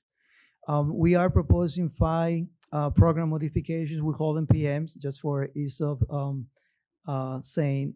And as Russell indicated, one of them is a town hall flooring replacement. It's we highly recommend that this item is included and accepted and approved within the budget, because what we're trying to do is build into the continuation of the first project. And if this were not to be adopted, then it would probably be just cut half or 1/3 into the project. Another one is town hall AC replacement. And what we did is we essentially included the millage associated to each one of those amounts. And on top of that, we have 2 fire assessment PMs, and those were discussed during the budget adoption back in June. And there are no millage impact because they're included into built into the fire assessment. We are proposing 7 capital improvement projects for this year, 2027. Is the fire wells also discussed during the budget workshop. There's no millage impact associated to this one, since it's also included as part of the funding coming from the assessment. We also including the emergency, the EOC Center construction grant, which would not executed last year. We rolled that into this year. Again, it's important to mention that that grant is only to be utilized for construction purposes of the fire station. And then we have 2 capital projects, within the capital projects fund. The first one is the Equestrian Park Playground. This is a 4-year, this is the second of the 4-year plan for fixing and repairing the playground, the Equestrian Park. And the second one is the South Meadow Sanctuary Park. Even though it's listed as native planting, it's not necessarily just native planting. It's just that's the reference and the title that was used. This CAP actually includes $20,000 estimated grant money. The reason that no millage impact is listed is because at the time of creating the proposed budget, no documentation has been provided, but now we have been confirmed that we're going to receive a grant for 24,000 plus, a little less than 21,000. And this is not just for native planting. In addition to that, it is contemplated to build a U.S. flag monument, which is sitting next to it by the pavilion. And 2 more on this page is that this is the drainage projects non-surtax. If we all remember 3-4 years ago, we used to budget about $295,000. At one point, it was less than that. As the year has come, and the mayor and council members have directed us to that's not enough money. We have increased that amount. It went from 250 to 295 to 350 to 450. Now we are putting down for next budget 443,825. This is specifically attached to a specific project, which is why you see all the numbers being included. And this is for shovel-ready projects, non-surtax related. And the reason why we kept that amount is it's related to more or less the last CAP that we have in place. But before we get to that, let's just read out the next one. This is for the Dykes Road turn lanes. This is a project that we actually included in 2026 budget. We weren't able to complete it. So what we did, we have 2 grants in the amount of over $900,000 of this total. So which will only be contributing, matching $195,000 to it. And what we did is that we rolled that into 2027. And the last but not least is the one associated to the T-store construction project. So for this, during the last council meeting, last budget adoption, direction was provided to administration to increase that amount so we can actually, if we don't get to fix as many roads as we can, do the best we can with the most amount of fund available. So since we're getting $500,000 from surtax, give or take, more or less the amount. We budgeting that same amount because last year we got 488, so we kept that amount consistent, and we increased for T-Store project related $1 million. In essence, is $1,090,000. So this would actually assist the town in building and fixing those roads, for which we further have some discussions during the budget, after the budget adoption, the preliminary budget is completed. And then the summary for the millage rate, again, we are recommending to maintain the same millage. We pretty much provide an example as to what would that represent on a year-to-year basis compared to the rollback rate. It's about $160. Last year was $188. So that means that keeping it the same based on the decrease in growth, it's actually reduced that impact. And also, it's important to mention that those homesteaded properties are capped at 3%.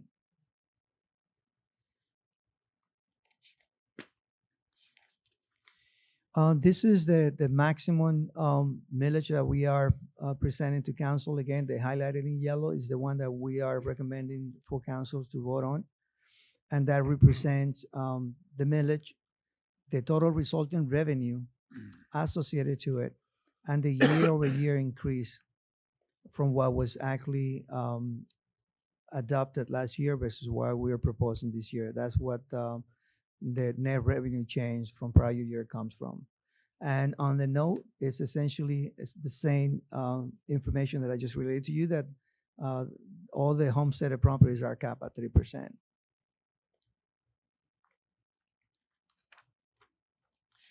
And after going through that summary, we're going into more detail directly associated to the fire assessment and the solid waste. We start with the initial fire assessment. This pretty much just indicate what allow and drives the town in providing with this assessment, what we relied on actually in doing it. And then here, the proposed resolution tonight, it's again utilizing that the methodology report that was adopted back in 2021, in which we combine the institutional, commercial, warehouse, and industrial into one category. Then we have the residential, and we also have the acreage property. Here, 27 homesteaded properties are owned by 100 permanent service connected to several U.S. vets, and we are proposing that in this resolution. And the impact for adopting this 100% exception is $23,408, which is absorbed within the general fund. There's no impact to the residents. And per Florida statute, the town may not levy the fire assessment on lands classified with the agricultural classification. And for this, the impact to the town, it's $102,000, $130, a little over 1,000 acres.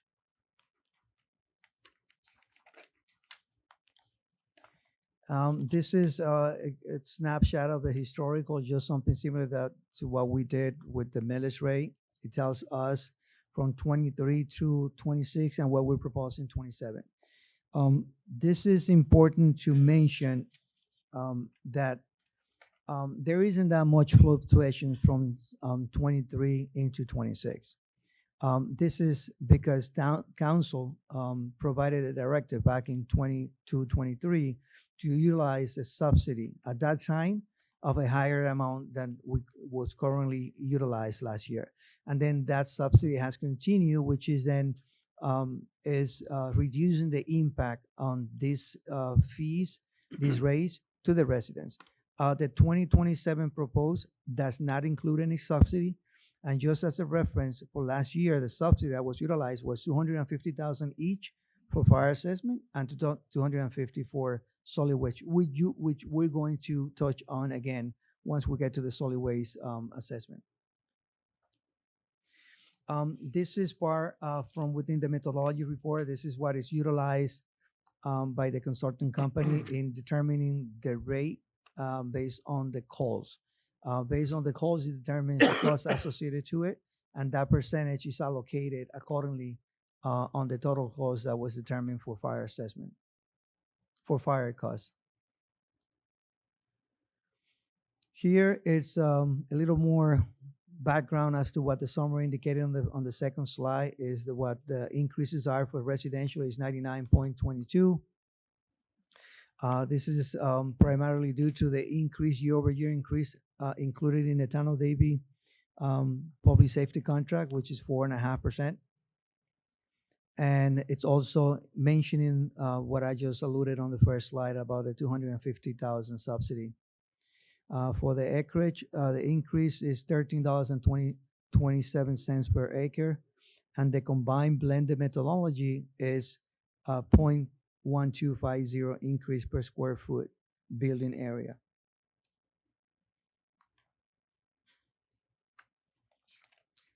With that, we jump into the solid waste assessment.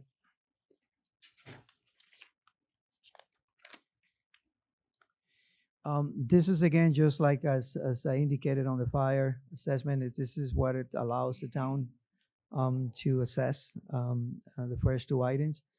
The third one indicates what we are proposing to be the expenses for fiscal year 26-27. That estimated amount at $3.9 million. This amount represents an increase, year-over-year increase of a little over 500,000 when compared to the last year adopted, which is indicated at 3.4. Again, we need to take into consideration that adopted amount included a subsidy. So in order for us to normalize that increase, we went ahead and put that back, and then it gives us a net year-over-year increase of 263,000, or about 7%. It's important to mention that the WN contract is capped at 6% on CPI, and this year, with if my calculations are right, it's a little less than that. It's about maybe 5%. The reason why you see that 7 rather than the 6 is because that's the biggest portion of the increase, but it's all the costs associated in solid waste that are not just necessarily WM. For example, collection costs by BCPA and things of that nature. And for the residential increase, it's $66.69 compared to the adopted one in 26. I put those two numbers in reference for the public and council member reference. And again, for the solid waste, the average increase per parcel lot is it's 118.44.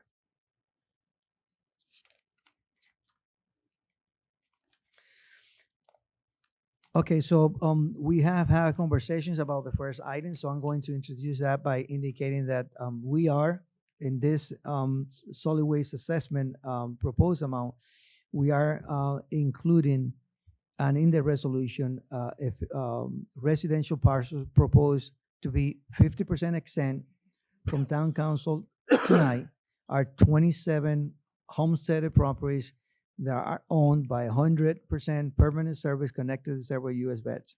The town impact, the impact to the town for this discount is $19,824. It's important to mention that it has, we have had discussions about possibly making this 100% exempt. If that were to be the case, the previous numbers that were actually shared with council were taken into consideration last year's. So this is more, these are more true up numbers. So if we were to increase that to 100%, we're talking about doubling that 19,824. So we go about that amount. And again, this resolution is needed, as well as the fire assessment and the millage rate, in order for us to comply with the millage, the trim notification that is actually done by Broward County. And by that I mean that the fire assessment and the solid waste are included in the trim notification, which does not prevent us from us having to pursue those notifications. This is the summary of most of the information that we went over as a table. It indicates the rates per residential, bulk waste. I mentioned the average increase on the bulk weights. This actually tells you the exact bulk weights rate based on the track, and which is dependent on the lot size of the property. And for that, we actually then provide this recommendation to council for consideration and voting. Great. Thank you, Emil. Appreciate you walking us through that. I know I've got a few questions. I think probably my colleagues do as well. Not sure if I understood this properly or not, but maybe you can clarify for me. So it looks like in what you proposed that we kept the subsidy in there for the solid waste, but not for the fire. Is that correct? No, it's neither one of those included the subsidy. I would just reference that. Maybe that what confused is that Okay. I was referencing that last year was subsidized by 250, Right. but this year neither one of those actually include the subsidy. Okay, so we'll have a discussion about that Correct. subsidy here. Okay. Next question or the next comment, the 50%, I appreciate you highlighting that. The current 50% for the fully disabled veterans, I would like to see that go to 100%. This year, I know we've discussed that, and I think that makes sense. So the last question, what do we have in the budget? I know you do things very conservatively, which I appreciate and is the way to do it. But what do we have in the budget as far as interest payments for next year? Yes, good question. We are estimating in 26 to possibly receive over 900,000 in interest earnings. In interest payments, in- but for the debt that we're going to I'm write sorry. off, I'm what do we sorry. have currently in the budget to pay out? 578,000 $578,000. for fiscal year 27. That's a Sorry. $500,000 Yeah. that, That's a big and that's in the windfall. budget right now, because I It assume is- you did it very it is. conservatively, not knowing for sure if the deal would go through. It is in the budget. So I think that's a cushion that we now have. Yeah. Right? So I just wanted to call Firehouse. that out and make sure that you all were aware of Good. thinking of that. So those are my comments. Emil, I've got a question first about the fire fees, 'cause they seem to have gone up more than I would have expected. Like on the Davie Fire side, it went up 12.9% if I read it properly, close to $2 million. I thought the contract was only supposed to go up about 6% per year on the Davie side. The amount that we're showing you is taken off of the contract. And So it's exclusively the contract. There's no additional purchases. well, or making, there's like, there's another some fire truck. yes, we build in some funds into it. We also have police details is I'm only included. talking about fire. Oh, for fire, yes, we put in 175,000 for the vehicle that we actually estimating to have the engine that is expected to be completed in to be put in service in 2031. So it's the fire truck that's raising up the prices significantly then. So I didn't see that called out. Now, I just got this tonight, so I haven't gone through it in detail, but the numbers didn't line up for me.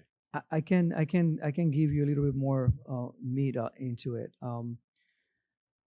For the fire, it includes, and correct me, Rich, if I'm actually going in a different route. It includes is building all the costs associated to the contract, the escalation to the contract, and the vehicle amount that I just mentioned, that shouldn't deviate more from the year to year, because we have been including that Right. amount Right. every year. It just happens that 2 years, I believe it was 2 year a year ago, that the amount actually went up because we made a small increase because the contract specify an amount, and we decided based on conversation that taking a more conservative approach to save the town on having to spend one time, we increased that cost that was built into the contract of the engine about 900, we increased that amount to 1,100,000 in that Okay. range. So that increased the amount that we put in on a year-to-year basis. into Okay, it. now it's making a lot more sense. Good. And then the second question I had is, I know we have to do a true up annually with WM based on whatever our overages are, and if we ever got a true up that went the other direction, I'd be thanking those two people right there. But are you budgeting in for the true up to be conservative, just to put a number like last year's number? Very good question. We did that on the first line because of the uncertainty of the true up. We did put in about $50,000, and we did it on last year. In this year, we're not building in that true up because last year it came into the town's benefit. It was we actually got a check back from them for a little over $5,000. The year before, we ended up paying them back $21,000. For this year's true up, we are expecting to be paying them back about $92,000. So what we actually look into the budget is that the solid waste fund is healthy enough to take that amount on a year-to-year basis because it's not expected to be a year ongoing operations. It's one-off. So for us to the conservative approach we took from the residents' perspective is that since the unknown is not building enough for us to include it into the rate, we decided just to leave that built into the fund instead and not burden the residents for something that we not yet know what the amount is going to be. And for the last 2-3 years, we wouldn't have been able to actually take it within the solid waste fund, and it is perfectly fine. I'm fine with the approach. Just one follow on. Has WM given you any kind of feedback on why we jumped to a $92,000 deficit this year? What's causing that? I mean, we have not a lot more trees in town. We have not a lot more bushes in town. There's multiple factors that we can point, and unfortunately, we haven't been able to point one directly associated. We can speculate on a couple items, but we have had conversations. The administrator and myself have conversations with WM, looking further into those specific areas, so we can pinpoint maybe have a possible reason as to why. So we can take that into consideration then going forward. If I can clarify 2 points, what Emil is addressing is that yes, there was multiple factors, but basically the biggest driving factor is the bulk. The bulk numbers have been much higher than expected, and so that's one of the reasons why the rate has gone significantly higher. On the fire contract side, to address another concern that you had raised about the 12% increase, another driving factor there is the fact that in our contract, Davie is going to be hiring an additional 9 firefighters. So that was a big cost factor that we knew about this jump. It's planned in the contract. It was contemplated. So that was a big driving factor for this year. Good, good. I think we'd be interested to find out what's creating that big delta in the true up, because I mean, maybe we need to change it. To somebody's point, if the landscapers are bringing stuff in from all over and dumping it in our neighbors' garbage, then there's got to be a way we can fix that. The biggest thing that we can do is education and educating our residents about what's the proper way to handle that when you hire a contractor and so on and so forth. So it is something that we need to contend with for sure. But it, essentially the biggest driver was bulk. Good. Okay. Thank you. If I may, Mayor. Normally, I'm the guy that's always pushing for subsidies around this time, and I start that clock rolling now. Yeah.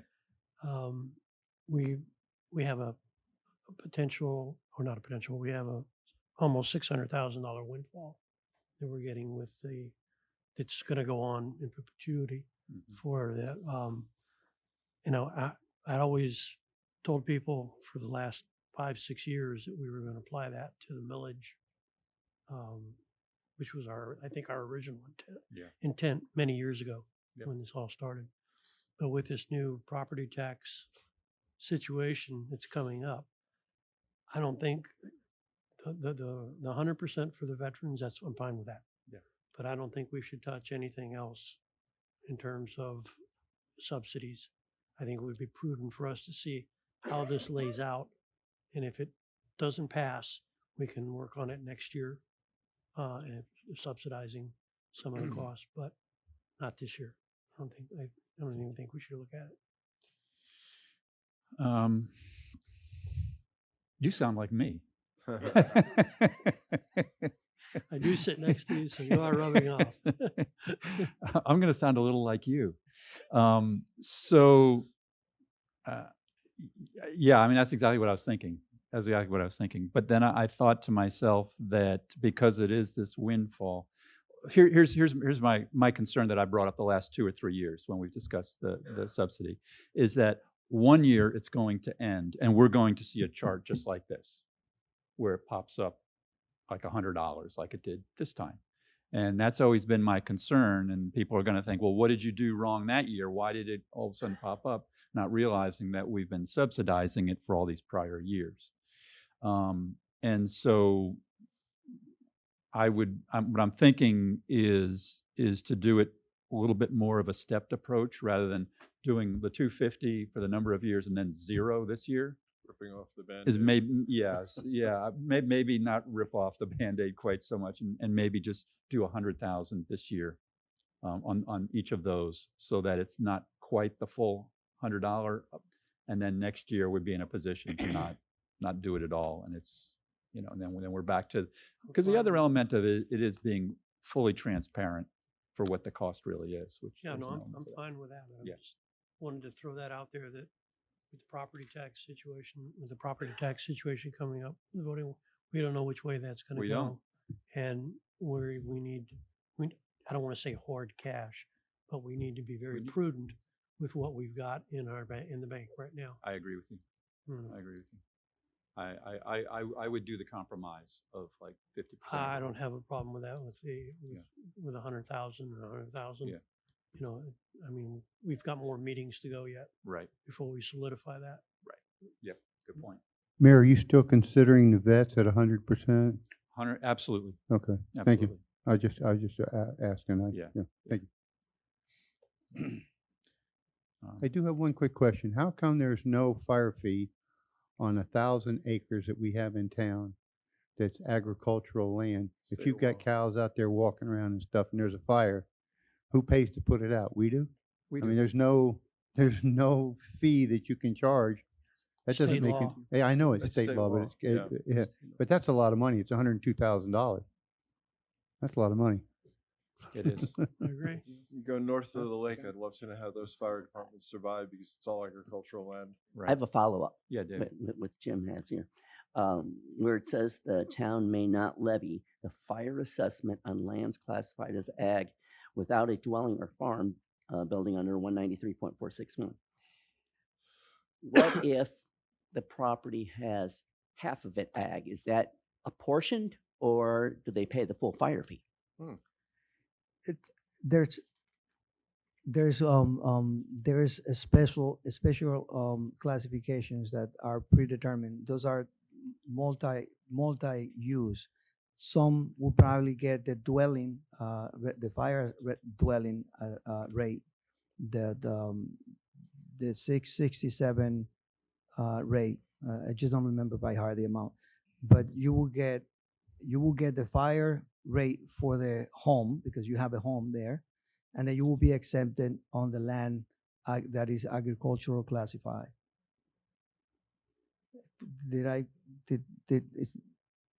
We'll meet another. We'll talk. I'll come over and talk to you about it so I can get a better description on it. But yeah. And those classifications are determined by Broward County.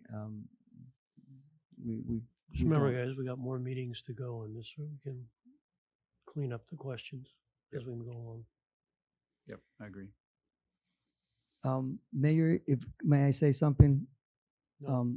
Russell just reminded me something that I think is very important for council and also for the public for transparency, is that that those additional firefighters for which the town is going to be paying 1.4, just rounding the numbers up, the town has been putting 350,000 for the last 3 years to pay for this amount.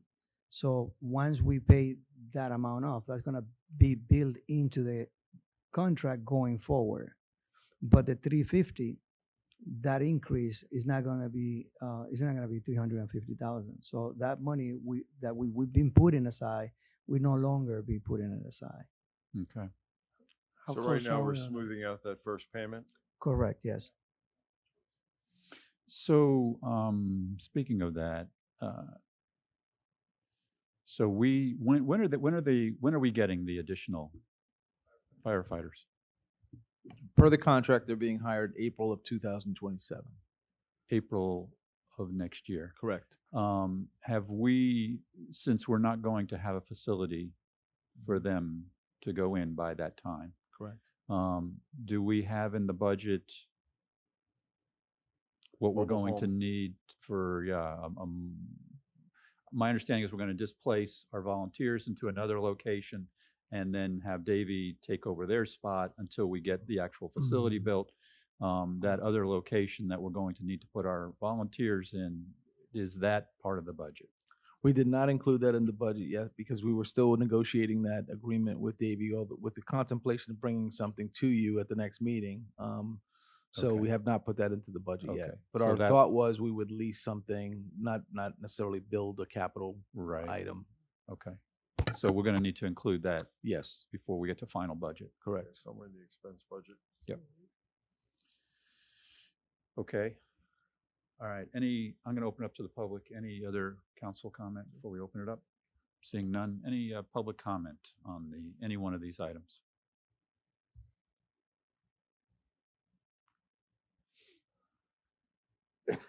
Welcome back to budget season, Noel.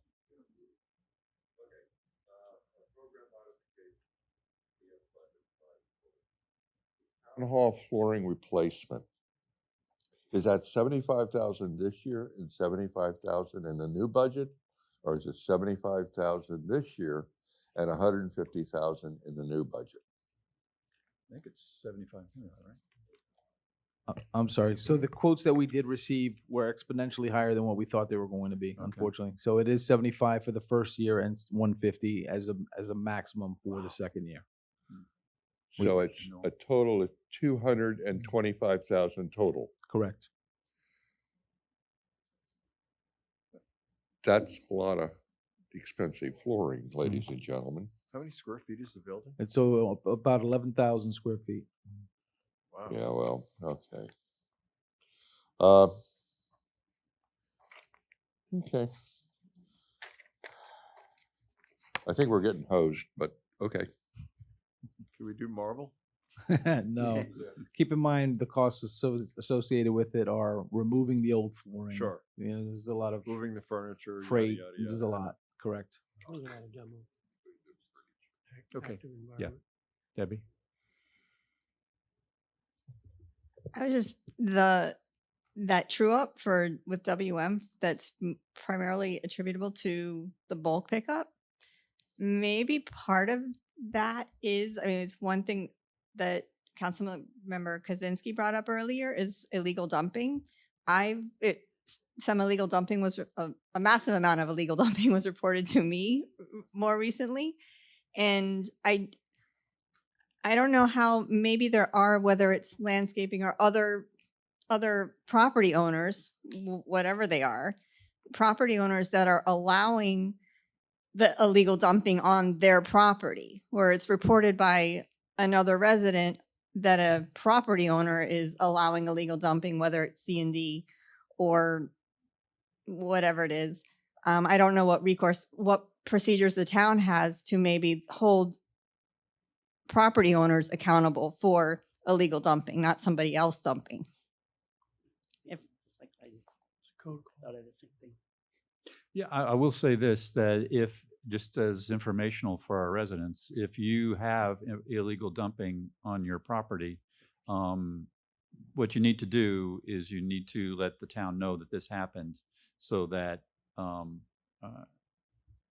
they can get out there and they can pick it up. But either way, the town is going to get charged for that if we have to pick it up, whether it's a residence or it's illegal dumping, it still goes towards our tonnage that we're going to get charged for. The question was when it's a property owner that's allowing the illegal dumping to be done on the property, Right. and then we're being charged for it. Right. That was like, what is there a mechanism within the town that then?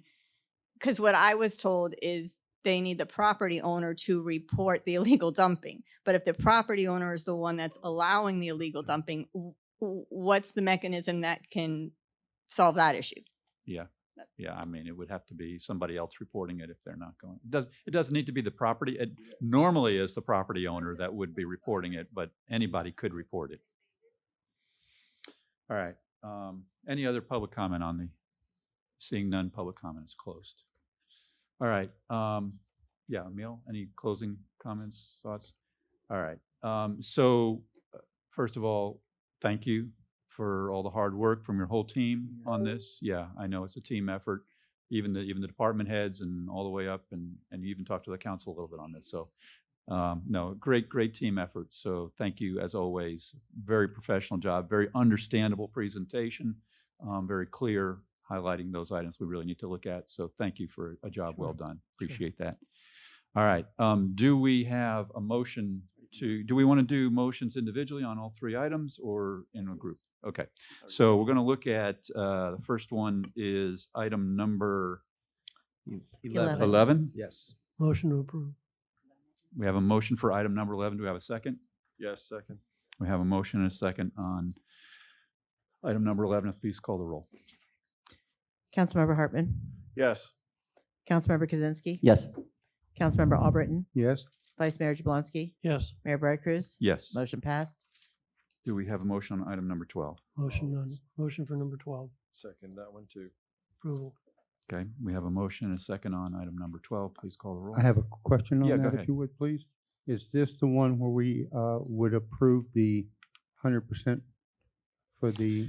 Yeah, how do, veterans? yeah, how thank does that- you. Thank you. Thank Yeah. you, Jim, for bringing that up. Yeah. So how do we want to handle for the changes we've already discussed? And I think Sure. we've agreed on. Do we want to put those in now? I think here we're just setting the maximums, and I think what we established is that we would do this during the workshop as we do every year, and then the direction would come at the workshop, and then we would incorporate it into the final rates.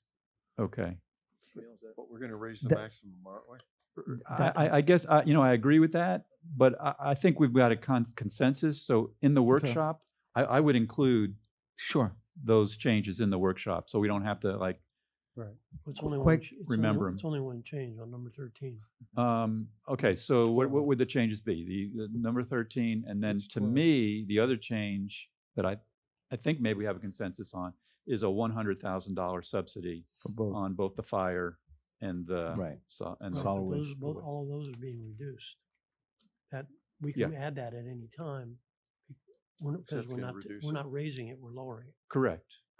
So we can sit at our highest point now. Okay, good point. And then, drop Yeah. it later. Okay, but just know that that's what we want to do.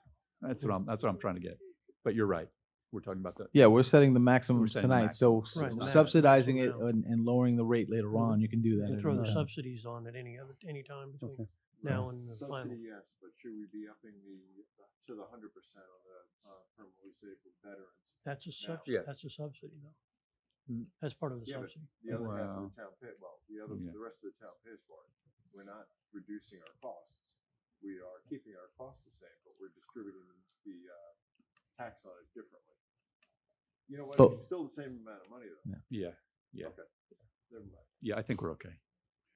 I think we're okay. I think Emil had something to add. Please, thank All you. right, so we got number 12. What we will take into consideration all council comments and directive. What we are adopting is the not to exceed, what we are proposing as a preliminary. Then all the directions that you have provided to us, we're going not to have you change the numbers on when we do the budget workshop. At the budget workshop, we're going to present to council and the public the numbers and the amounts that you have requested us to do.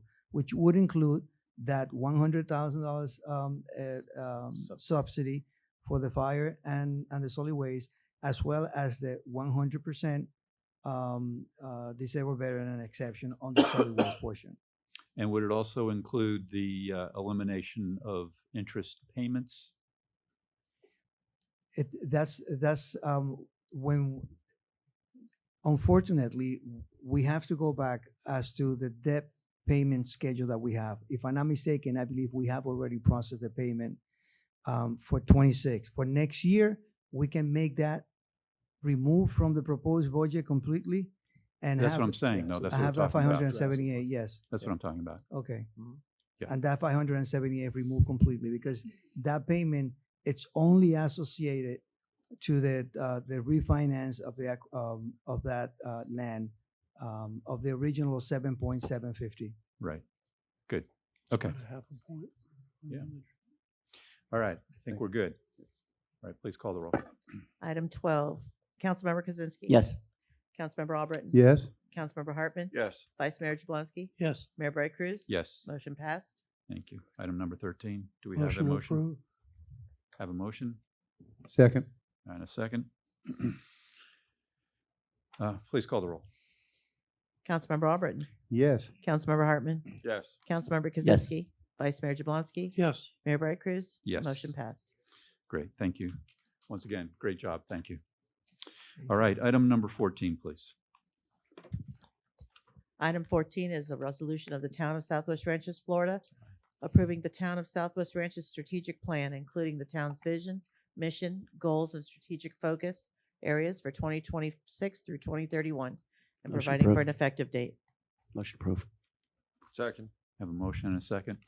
I don't know, Russell, if you want to make a couple comments on this, but we've had the presentation recently, Right. and now it's time to adopt it and start following And it. start following it. Absolutely. And we do have the facilitator of the strategic plan online, should we have any questions. But I know that he made a presentation at the last meeting, and so it's here for you. If there's any questions, he's available, but it's up think to we're- you, Mayor. Okay, good. Well, good. Thank you.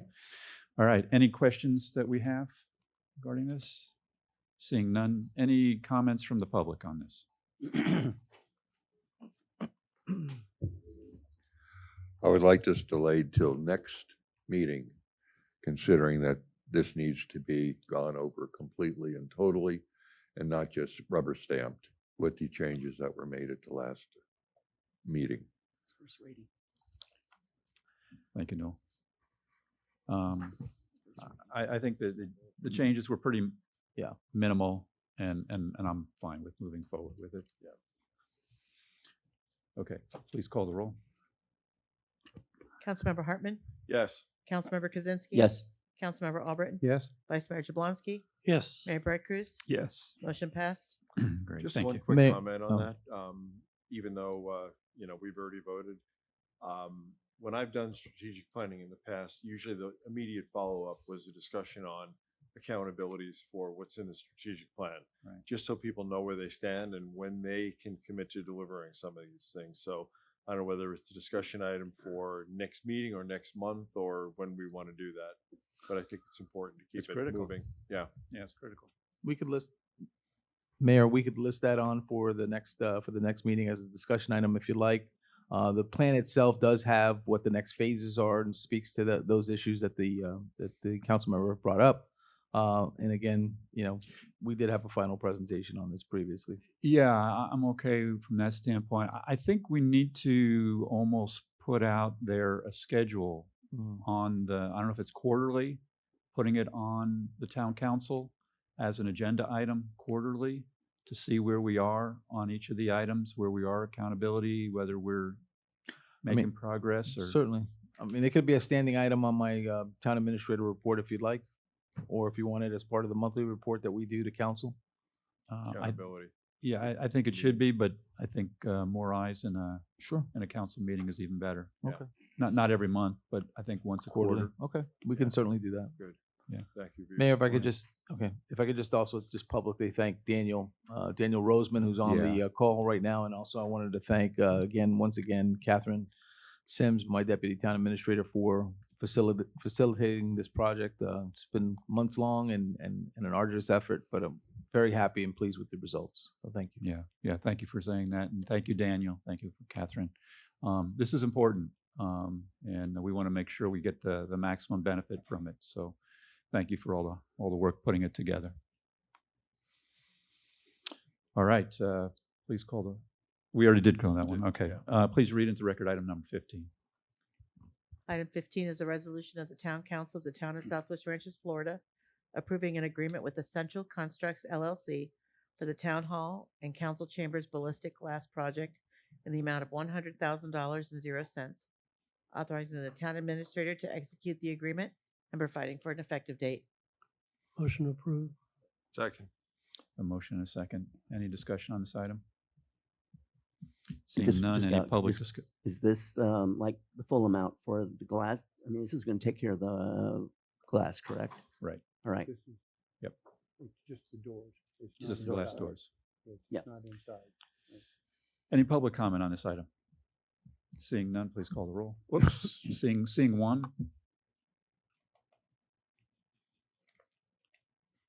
I don't have a comment. I would just, if you can explain more of what it entails. So unfortunately, this is a sign of the times. We're beginning a process of beefing up the security of this building, and this is one of the elements of it. So, okay, please call the roll. Councilmember Kaczynski? Yes. Councilmember Albritton? Yes. Councilmember Hartman? Yes. Vice Mayor Jablonski? Yes. Mayor Bright Cruz? Yes, Motion passed. thank you. Item number 16, please. Item 16 is a resolution of the Town of Southwest Ranches, Florida, approving the assignment of the town's primary disaster and debris management contractor agreement for emergency debris removal and emergency logistical services from Bergeron Emergency Services Incorporated to EDS Holdco LLC, DBA, Bergeron Emergency Services, authorizing the mayor, the town administrator, and the town attorney to execute an assignment if necessary and providing for an effective date. Motion approved. Second. Have a motion and a second on this item. I think we've got some guests here for that. Is that right? Been through all night. So, I just wanted to offer an opportunity to introduce yeah, the Bergeron, Mr. Bergeron here tonight, and also some representatives from EDS Holdco. So if you would like to meet them and bring them up and say a word or two. yeah. Thank you all for coming out. Really appreciate your patience. You got put on a long meeting, but thanks for hanging out and appreciate your patience and your partnership over the years has been very much appreciated. And so, we're expecting this to be a very smooth transition. I'm glad a lot of the same players are still in place, and so thank you for coming out. All's good. Thank you. All right. Any public comment on this item? Seeing none. Any final? Yeah. I got some questions. This company EDS, how long have you been in business doing this?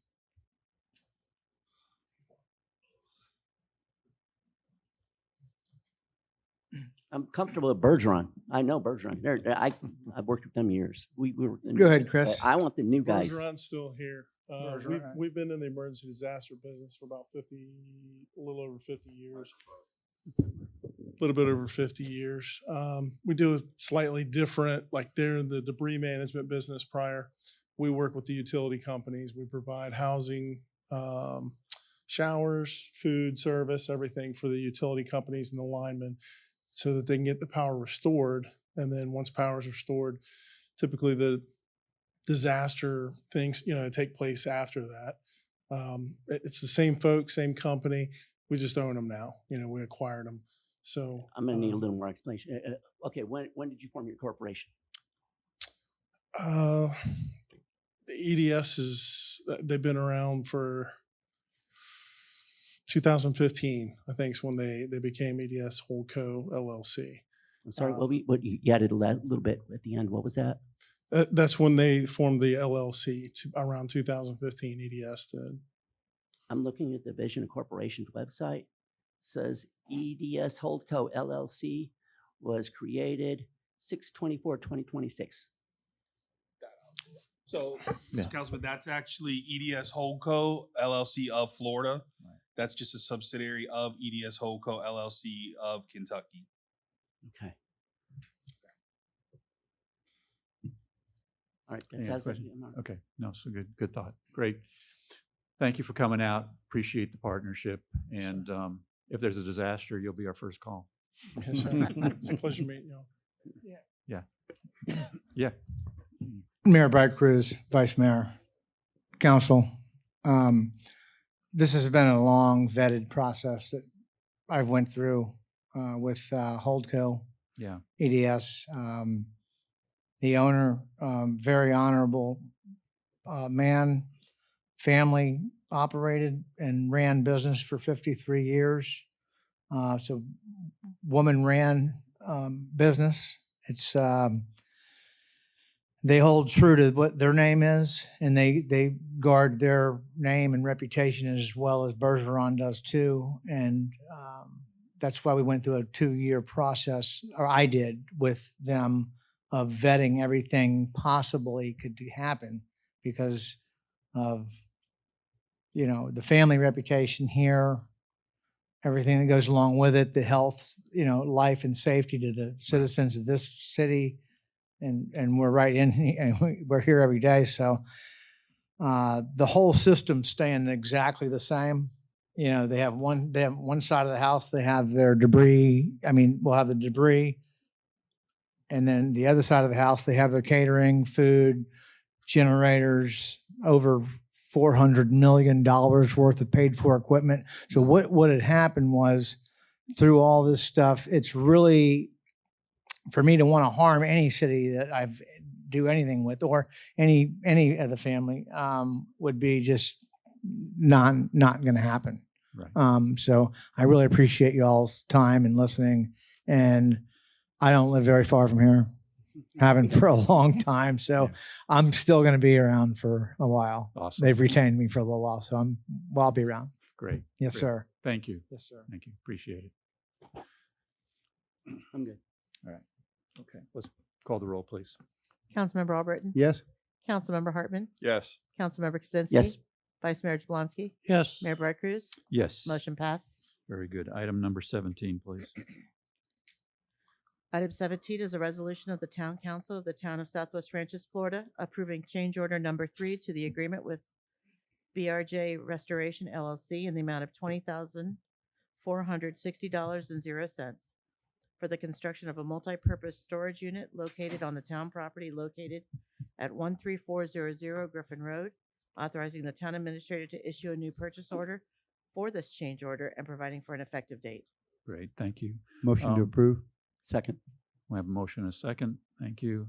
Russell, I don't know if you want to say a couple words about this and then also compare it to our original budget. Sure. So, thank you, Mayor. We budgeted for this project $200,000, and I think the original bid came in at about $120,000, just kind of smoothing numbers around. We did have a minor change order or two already on the project because we knew that going into the project because of the uncertainty with the septic system and things like that. So we exercised those already. We just recently poured a slab. The slab, I don't know if anybody's had an opportunity to look out back, but there is a slab that the metal building will sit on.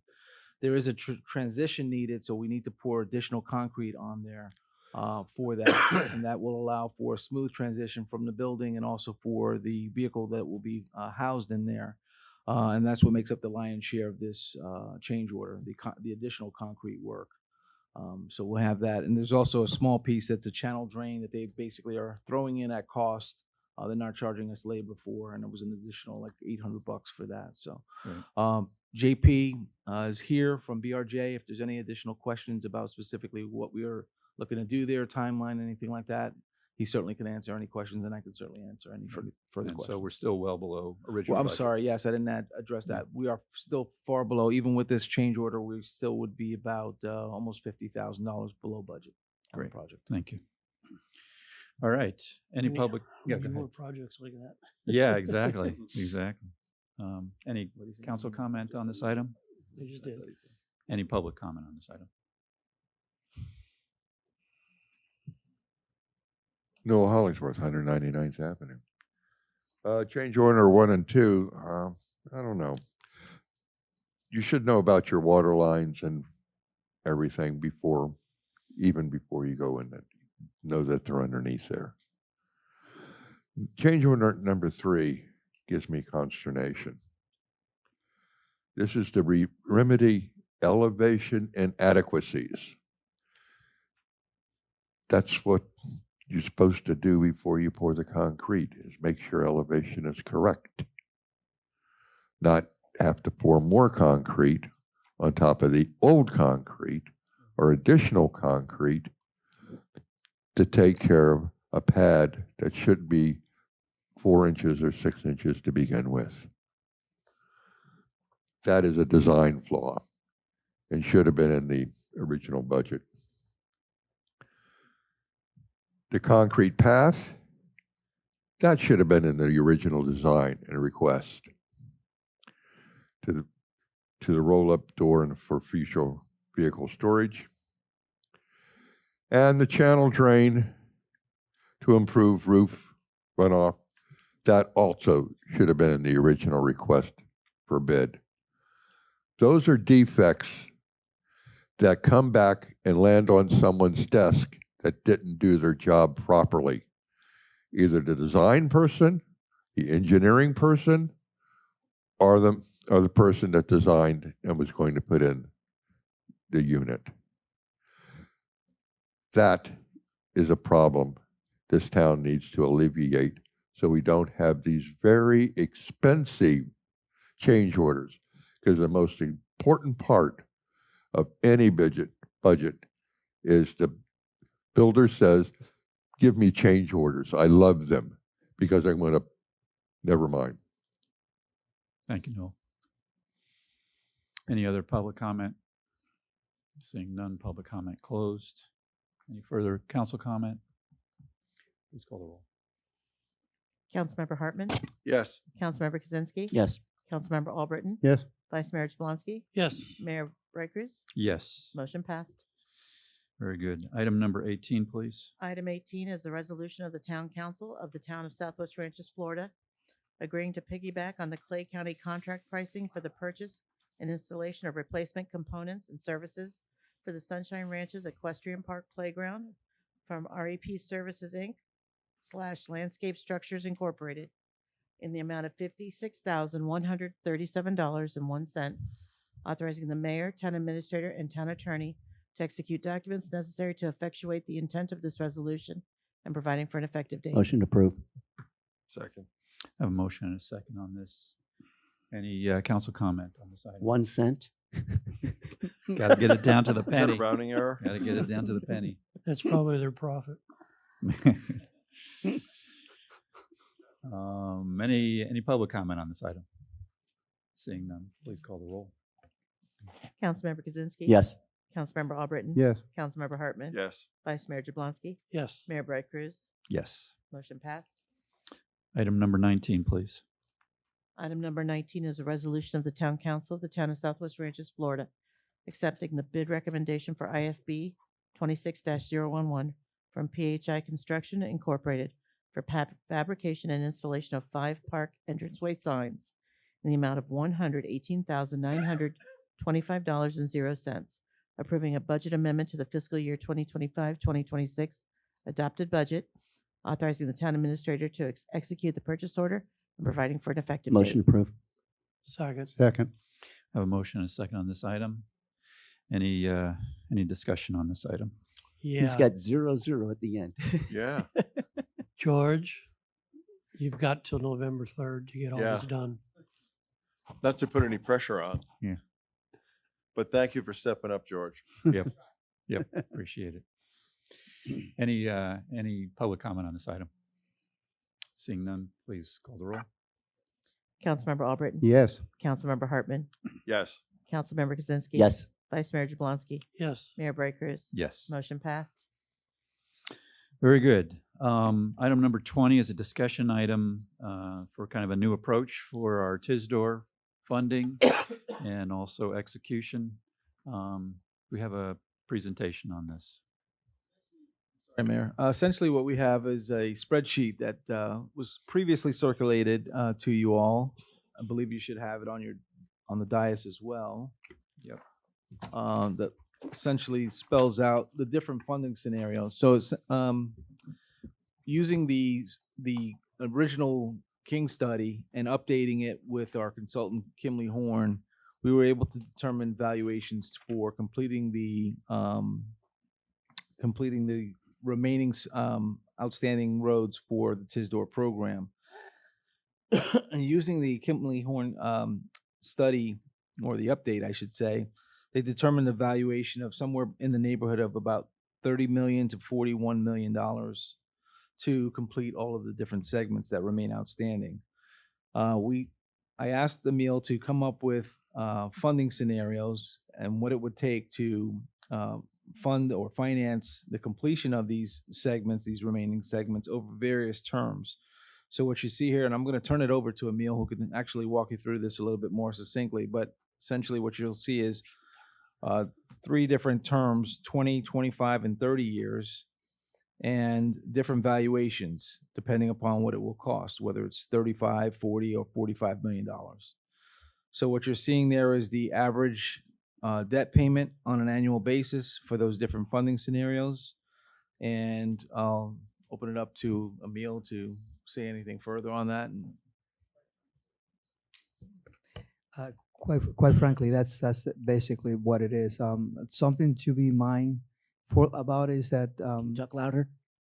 Something talk to be, louder? Thank you. Something to be mindful about is that the yield, the bond yield rates that you see here are from by the end of June, so they could change. Shouldn't be that much, but at least just as an FYI.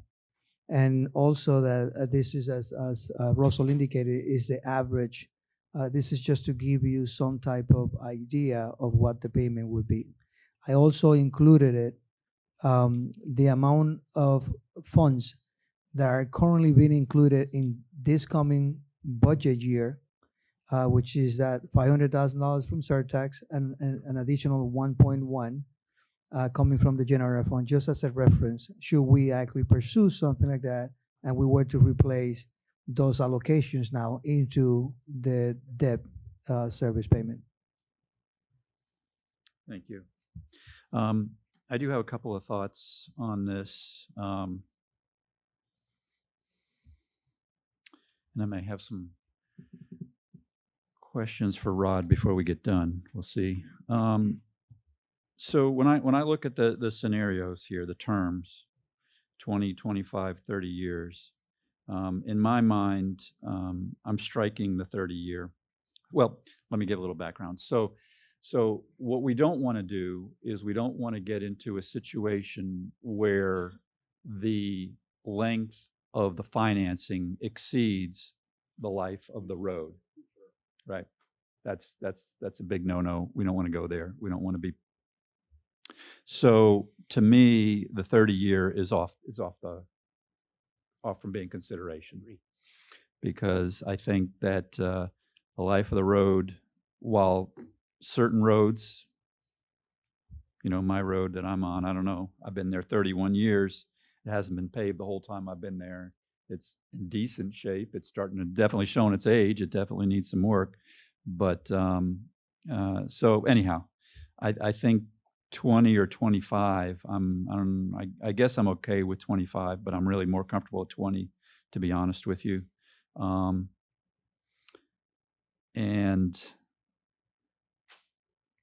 And let's talk about the 3 scenarios, 35, 40, or 45. So what do we think the cost is going to be? What do we think the cost is going to be? And this is where I might need Rod's help. So Rod, we can call up Rod. Yeah. So my question to you, Rod, is this, and this leads into the 3 different scenarios. If we were to drop $45 million on your doorstep tomorrow morning, how long would it take for you to repave the roads, every road in Southwest Ranches? Good night, Mayor, Council. So after I retired, Mayor, He's gonna leave the so country. that's a good question. I mean, to do all the roads that are left, But are we, is that what, well, that's a great comment. Are we talking about this doing all the roads that are left or all the roads in Southwest Ranches? Rod, correct me if I'm wrong. I believe that study contemplated doing all the roads that are left. I think it's all the roads that are left in the King study. Yeah. So there's certain roads that are not included in that study. Some of the roads, exactly. Old Yeah. Sheridan's So pretty old. I think we would need to revisit that assumption Mhm. at this point and just do a review of the roads that are maybe more than 5 years old to see how they're holding up and see where we are on that. Mhm. But certainly then with that comment, then I'm definitely at the 20-year. I can tell you that much. I'm at the 20-year. I'm not want to look at 25. If we're adding roads on there that are 10 years old, then yeah, I think the 20-year is what we have to look at. Okay, I'm sorry. Go ahead. Yeah, no, it's and I think a good point we've made before when we've been discussing some of the different methodologies that we've been changing is I think moving in the future, we'd like to try to do more preventative type of maintenance so we don't have to necessarily spend as much money per linear foot of mile of road to improve them. So I think as we get obviously a little bit better at managing the roadways here, we'll spend less money per mile. So we do obviously the way that we have the structure right now, we do one TISDOR per year roughly. And I think, you probably are looking at within bidding and, the design and construction and everything, you have a good probably 4 or 5 months of that process. And then you have the construction, probably maybe closer to 5-6 months to do everything if you look at it. But if we have unlimited, essentially funds to have multiple of these projects going on at the same time, I mean, we could conceivably do multiple a year, right? I mean, you could have them done concurrently. It's going to be taxing on us, and we're going to have to maybe get creative of how we manage that on the inspection side, because just even thinking about 5, 6, 7 TISDOR, projects going on at the same time. That was my question. It's a lot. I mean, can it be done? I mean, I think we have the staff here, obviously on the finance procurement side and on the approval and engineering side to do it. Our challenge is going to be definitely on the inspection side when we're in construction. So there's stuff we can do maybe with CAP, for assistance, private providers, stuff like that. But I mean, if we look at, doing it's a tough question. It's a So tough I question. apologize. Yeah. So maybe And the reason I'll let you kind of vegetate on that while I kind of explain why I asked that is because as we've learned, if we were to do this all, which is totally unrealistic, but if we were able to accomplish this all in 6 months, then I would feel very comfortable at getting a bidding price and saying, yeah, that's the bond amount that we would need to get, and we can do that. But I'm thinking this is going, even if we had all the money laying, like I said, at your doorstep, it's going to be a 5 to 8 year process to get the whole town paved. So now we're talking about inflationary costs over the next 5 to 8 years. And that really changes my thought on how much money we would need to be able to get in a bond. So that's why I'm asking the question. Yeah, I think that's an excellent point. And I think, Emil, I think part of the numbers that we looked at, the spreadsheet included some thresholds there for inflationary purposes. Yes. So I think we erred a little bit more on the higher side, right? Right. Yes, that is correct. Yeah. But what was the time frame, the scenario time frame that you had that over? It was I couldn't remember looking at the spreadsheet, but it has that's where the 29 million, which is rounded up to 30 million here, comes up, and I think it was a 4-year horizon. I think it was a 4-year horizon, and then that actually brought it up to 41. Yeah, and I think the way that Kimberly Horn actually structured it, when you look at it, is they just did the way that the sections were labeled in our King study, and as the years went on, they just increased it every year. So it does account for a lot of inflation. But and going back, so could we do something in 5 years? I think it'd be a very extremely aggressive timeline. But I think if we could get private providers and solicit the assistance of, let's say CAP or somebody to help manage the construction inspection side of it. I mean, I could see 5 programs sections getting done in a fiscal year. So I think it's feasible. Very difficult, but I think it's feasible. Where do private roads figure in all this? So hold on a second. Hold on. One at a time. One at a time. All right.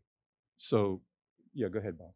So we're really talking, I mean, if the best case is getting this done in 6 months, which is unrealistic, but we're really talking about 5, that changes our interest forecasting because I'm going to assume we're going to need money day one if we're going to outsource any of this. So, Emil, I'm not sure if you took that into consideration in terms of the bond itself. I have not talked about bonds since I was in business school. Can you take tranches from a bond, or do you get it all at once, like it or not? So can I jump in there? Because we had that conversation with Yes. Emil, and so is there like a construction type of a loan that's available to us? So a there's- construction loan is basically you take draws as you Draw need it them. down. There is all types depending on the town's need. It would vary then on the type of loan that we'll be applying for. The revenue bond is specifically attached to an amount. I have not been a part of any one of those transactions that you can actually draw down from it to avoid having to pay interest. That will be a question maybe to someone who has more knowledge on that side than myself, but I have never been on that specific loan that you could do that. However, there are certain loans that you can actually go into that doesn't has to be specifically the ones that I'm presenting to you with those rates. So yeah, so I mean, from my perspective, if we are limited to taking out a bond and getting that chunk of money and having it sit, because we're talking minimum 5 years to get this done, and it's going to be sitting there, we're going to be paying interest on it in the bank. To me, that is a huge negative towards doing this at all. As a bond. Right. But if we do have the ability, so I do think we need to have, a conversation with our banker as well as maybe Keith there to make sure that what the banker is describing as a product that they can offer us is also one that legally we're allowed to take advantage of. That's certainly possible. The limitations, I wouldn't say the limitation, but the setback of something, if we were to do something like that, we would be limited to that specific bank that we're actually pursuing, whereas it's going to tie us into open it up for other banks. My suggestion would be to possibly get a subject matter expert on those type of loans. That person would actually guide us as to what would meet the requirements from the town, and then from then we can actually pursue it more directly to a specific institution if we need to. Great recommendation. I like it. Mayor, and if I may, there's certain things that we can also do. I mean, Emily and I have talked extensively about it, several times, but we could look. Typically, what we do is we look at our roadways and we obviously analyze we assess the roadway condition. But and you brought up a good point about 195th, right? So you've been there a long time, 30 plus years. Obviously, it's showing its age. There's some deterioration there, but it's still, for the most part, it's a traversable road. So we can limit some of the scope and function of the resurfacing element and do a more straight line, overlay, just of essentially simplify our process of restoration. And that would expedite things a lot, right? Because oftentimes we go and we do an analysis and we say, okay, well, this certain section needs full reclamation, or this other section needs milling and resurfacing. And then, it complicates, obviously, the design. It takes a little bit longer, and obviously in construction it's more complicated. So if we simplify that, it's, again, just another option that we can, internally with our staff, and then obviously with administration, look at that and see what we can do to shorten that. Got it. Good. Here's a couple questions. Yeah, please. How are we going to pay for it? Well, okay. Sorry. Let me keep going. Sorry. No, that's all right. We have revenue coming in from the FPR project. I think we need to look at that first and see what that revenue is, and then gauge what we can do with it, so that it doesn't affect the millage cost to the residents, consumers, our bosses, and dedicate that money to this project if we're going to do this project solely to that. But we need to know what it's gonna come in, and that's gonna be probably a year, 18 months to a 2-year wait. Yeah, yeah. I mean, I agree with your thinking. I think we'll need to look at all the revenue sources and see. Now, I do think that the silver lining, or maybe it's even more than a silver lining, is that you look at the cost here. So let's just go with the kind of a worst case scenario: 20 years at $45 million. You know, basically a little over $3 million a year cost for that. In our budget right now, we spent $1 million. So the net difference is going to be $2 million. You know, so it's not an additional Well, $3 that's million. assuming we can keep that based on what happens in November, that we can Well, keep doing that. Yeah, yeah, exactly. I know, that's what- Exactly. But that's the danger. That's the danger with this is with our current scenario, if worse comes to worse, it's the last thing I want to do, because Tisdor is near and dear to my heart. But worse comes to worse, we could cut back on Tisdor. If we go into a bond situation, there ain't no cutting back. It's Right. now a fixed cost. Right. And so that's another risk that. Well, that's why I'm advocating waiting. And see what happens with the land out west. Yep. See where the revenue is on that, and then start working the process. Right. So where we are here, I mean, we're in the process of approving a budget that's going to have $1 million of our money, $500,000 from the county to Right. do Tisdor for next year. So we're talking the earliest we would be doing anything, it would be next fiscal year, a year away. And that's when we'll have a lot more information on this. I think this was a real eye opener to get this out in the public so everybody can see it. But I think what it tells me is we've got a ton of homework to do before we can really have a strong decision. Gary's point, understand where the revenue points are coming in. Rod, from your standpoint, what is the realistic time frame if we had this bond? What is how much inflation do we need to? How many years of inflation do we really need to factor in on our what we would borrow?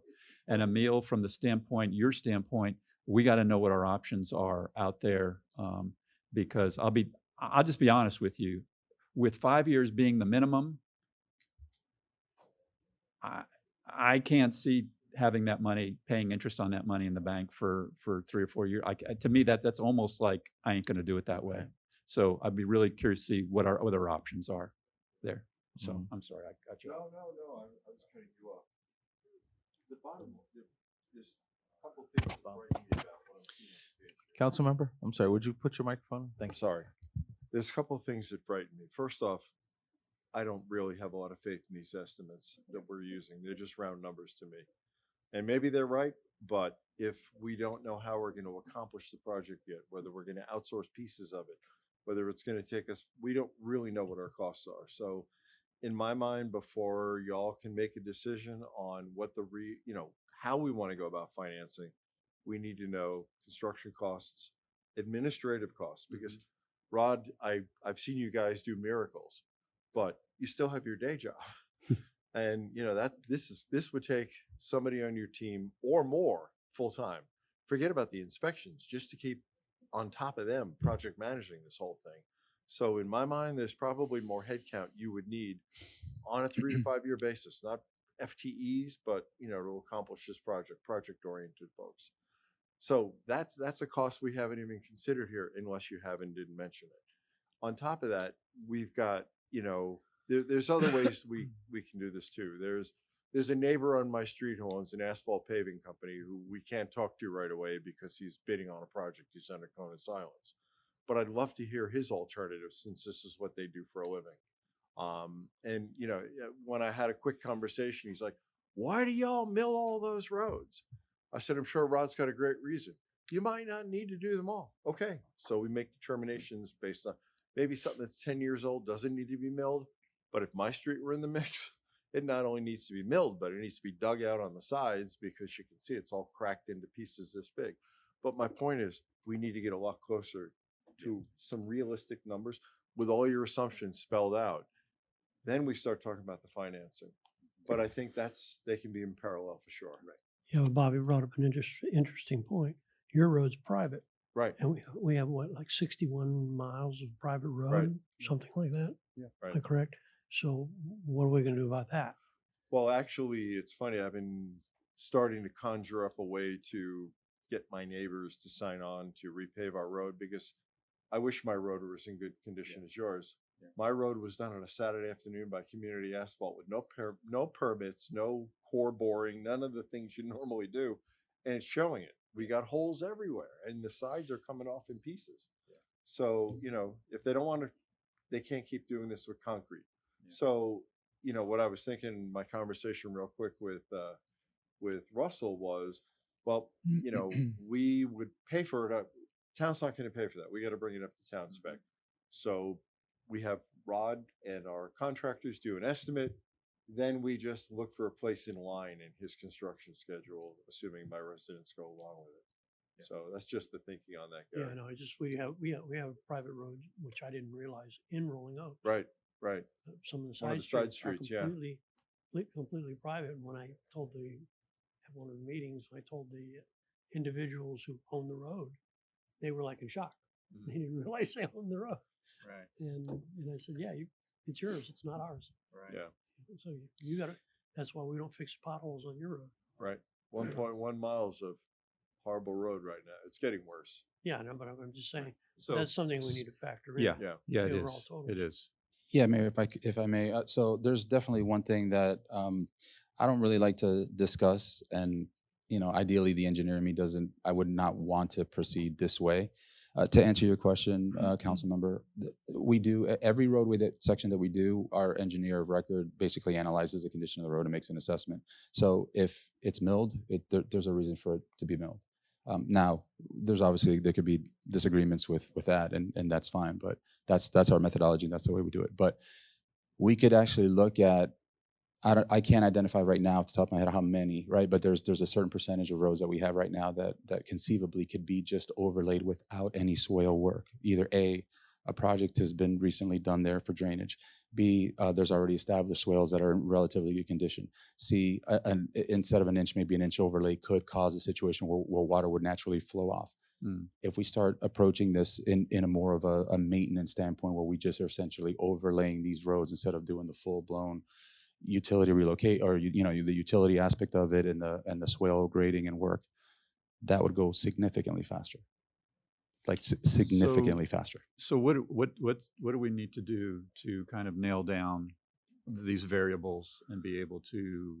How much time do we need to do that? Well, that's why I wanted to bring this to you now, Yeah. because you can see there's so many rabbit holes that we can go down on Correct. this. And so I appreciate the conversation and the input. I think what we need to do, Emil's point was good as far as getting a consultant, if you Yep. will, to speak to the financing aspects of it. I think Rod and one of our continuing services engineers could come in and maybe kind of speak a little bit more about this. And I would love to have another discussion about this. There's some other nuances of how we're going to move forward that I think we need to spend a little bit more time on. Perhaps a workshop on the issues, solely on this issue. Yeah. But I think we need to spend a little bit more time on. I think this was an eye opener to realize all the variables and all of the. We need a list. Yeah. So, how much time do you need to start filling in those? I just don't want it to be.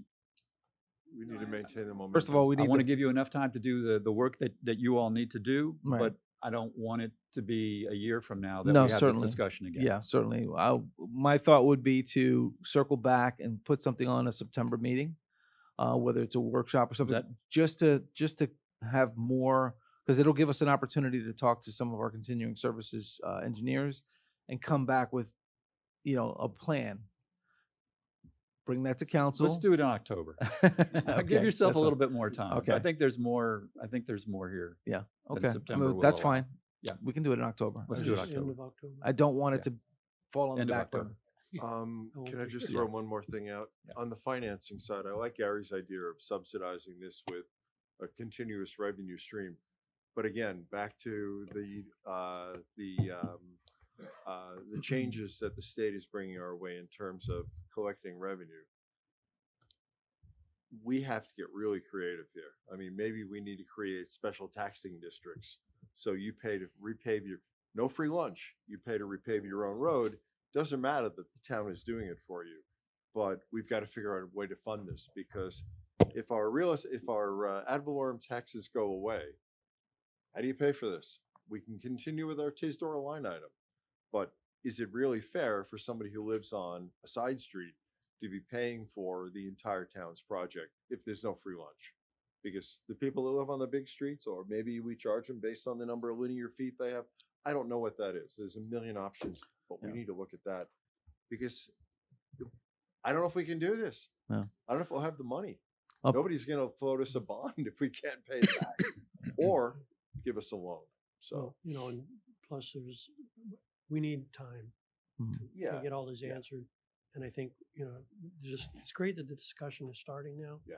But I see not coming to a decision for at least 18 months, possibly longer on something like this.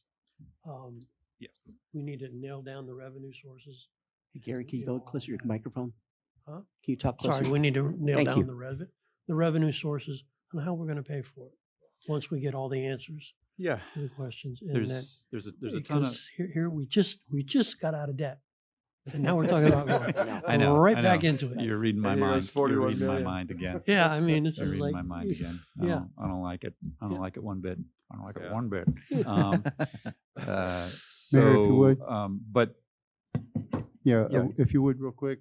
I remember sitting in on a couple meetings, and most of the council was there, about how long it would take at our current rate to get these streets done. All right? The street average life is 30 years, I think, or somewhere close to that, I remember. And it would take that long to get them done at our current rate, and then you'd end up starting over. I don't see where this bond here has done much good, other than the 20-year thing, that where you could get them done quicker. But what we're doing right now almost is basically the same as 20, No. 30, 40 years. So yeah, your point is well made, that we did look at, I guess, one of the studies, I don't know if it was Yeah. the King study or whatever. One of the studies went through there, and they said, listen, you can spend this much. You can spend $500,000 a year like we were at the time. Right. And it's going to take you, I think it was like 70, 80 years or Yeah, something right. to do all your roads, or you can move it to $1 million, or Right. 1.5 million was pretty reasonable. And Right, that's and we why did. we just in our budget right here, we Right. had 1.5 million, because we recognized that, and we're now internalizing that and putting it into a budget so that what that would do, I think, got us to in the 20 to 25 year range, if I remember right off the top of my head.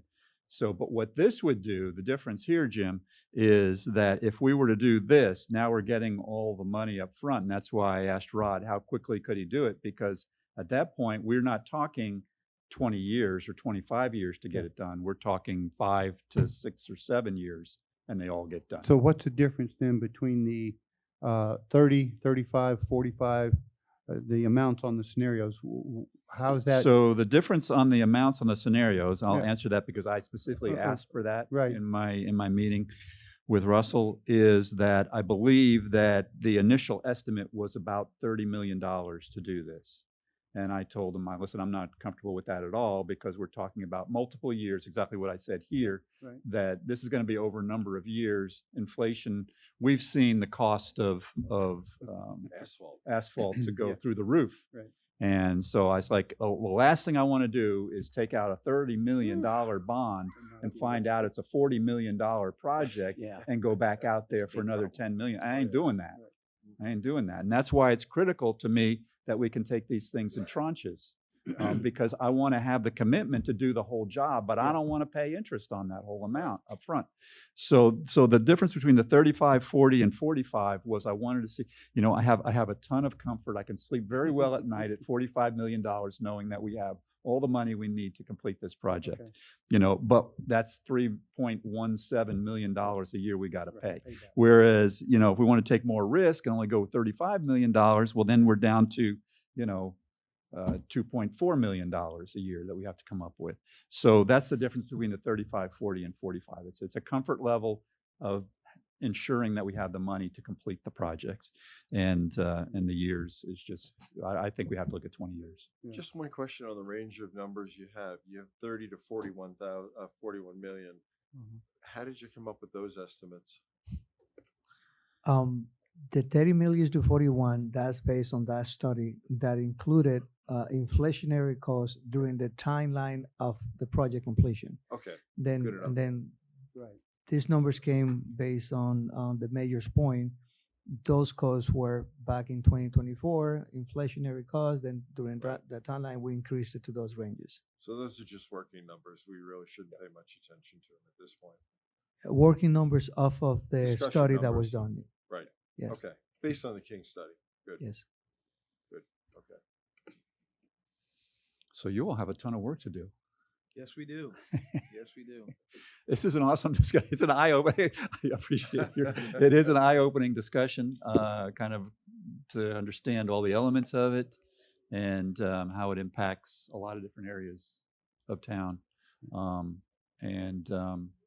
So I look forward to seeing some of those answers come through. Yeah. And a follow-up. And I think, as we get closer and we're actually working more towards a decision, I think a workshop would be good on this. But this was, I think, a great preliminary discussion to kind of, identify those things that we need to know that we don't know today. Right. And we certainly didn't want to go too far down the rabbit hole if there was going to be no appetite to do this. So seeing that there's some interest in getting more information, we'll certainly take those next steps to get you that information and see if there's a will to do this. Good. Good. Great item. Thanks for the preliminary work and Rod, all the to follow. next project that's on the list, will that go through? And if so, when will it start? The next TIS-DOR project? Yeah, that's currently funded. We're actually in the bidding process or trying to finalize everything right now to bid it. So Okay. that's where Any we're at. idea when it Let's might assume start? No changes in our plans Mhm. until this is Right. finalized. Mhm. Right. Mhm. Do you have any idea when that may start? Well, I'm thinking if we can get it probably advertised Yes. sometime next month, and you have to advertise at a minimum of 30 days. All right. So I would probably assume late, but then you have Thanksgiving, you have Christmas, so probably the early part of next year All right. is what I would assume. Phone mean- calls come in. I just want to be able to answer them. No, of All right. course. Great. Thank you. Thank Thank you. you. Thank you, Ron. Appreciate it. Thank you. All right, good discussion. So item number 21 is another discussion item. I'll speak to this one because this was an item on the agenda that I asked to be changed to a discussion item because I wanted us to be able to talk about it. I have some hesitation with this item, and I'm not against it, but I have a hesitation, and I wanted us to talk about it.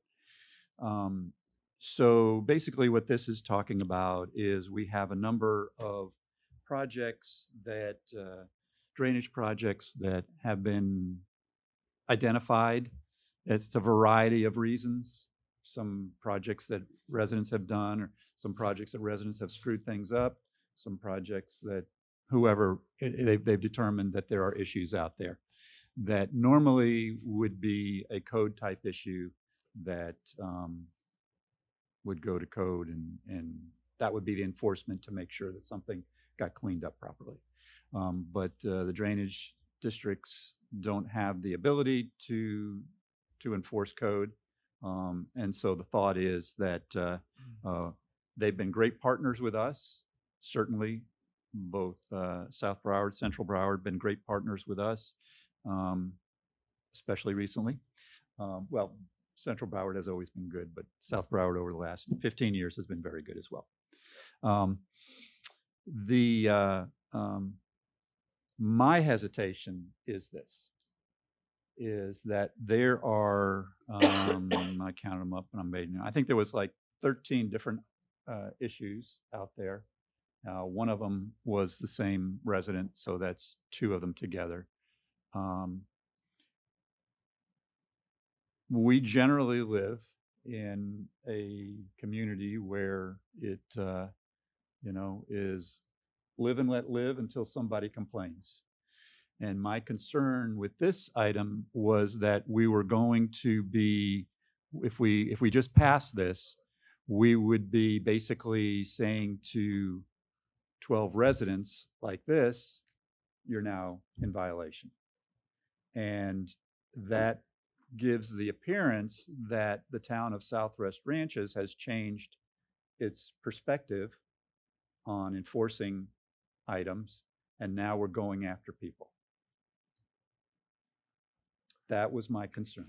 Well, That right out of the gate, we're going to have 12 notices go out to different individuals, and like who's the complainant? Well, the ranches is the complainant. You know, who's the basically we're going to be the hammer. We're going to be the ones that are going to be viewed as this is our issue, and it is our issue because we're just going to be passing an ordinance to make it our issue. Can we back up on that? And yeah, so I'm almost done. And so I want to be able to discuss that, even if it's just us coming to the realization that yes, that's what we're doing. We understand what we're doing, and we're going to do it with that, knowing that that's what we're doing. And then I'm probably fine. Well, I don't know if I was fine with it, but then I'll feel better about it. I'll put it that way. But I didn't want this thing to just pass and then 60 days from now have all our phones light up and have the whole world, you know, say, what the heck are you guys doing? All of a sudden you're coming after everybody. So I'll stop there. we can't just pass this though. It takes a 5-0. This would make it a proactive code enforcement item, right? We can't do that without a 5-0 vote according to our charter. I don't know that not- it would make it proactive. I don't know that it would make it proactive, but what it would do is it would put all those items where we would enforce them, and immediately they would be reported to us. So Wait a minute, I'm not. You just so confused me with so that so sentence. basically we would be saying that, okay, what this ordinance is doing is it's saying that we will take the responsibility of enforcing these types of violations, Right. which it's not ours right now. Not that it's proactive, it would still be reactive, but we will take the responsibility that when it's reported to us, we will take action on it. But these items are going to be reported to us on day one. Right, but so you're really worried about the timing of it. I don't see how, so you're saying that people still have to call it these problems. This What is I'm just saying- a one-time event where 12 people would be called upon by their next door neighbor. No, Why would, no, okay. then they're I'm- going to I'm be still called upon confused. because the two districts are going to lodge the complaint. Okay, So it's going to be day one, those complaints will be. to me, that's semantics. It's still proactive. The resident's not calling them in. Mayor, Okay. if I may, I'm a little lost here. Can you give me a for instance of what you're talking about, enforcement standards? Okay, so we've got, I don't know if this was distributed to everybody or not. Mayor, I can give you an I instance- requested it, but Yeah. we've got this list Right. here of all these properties.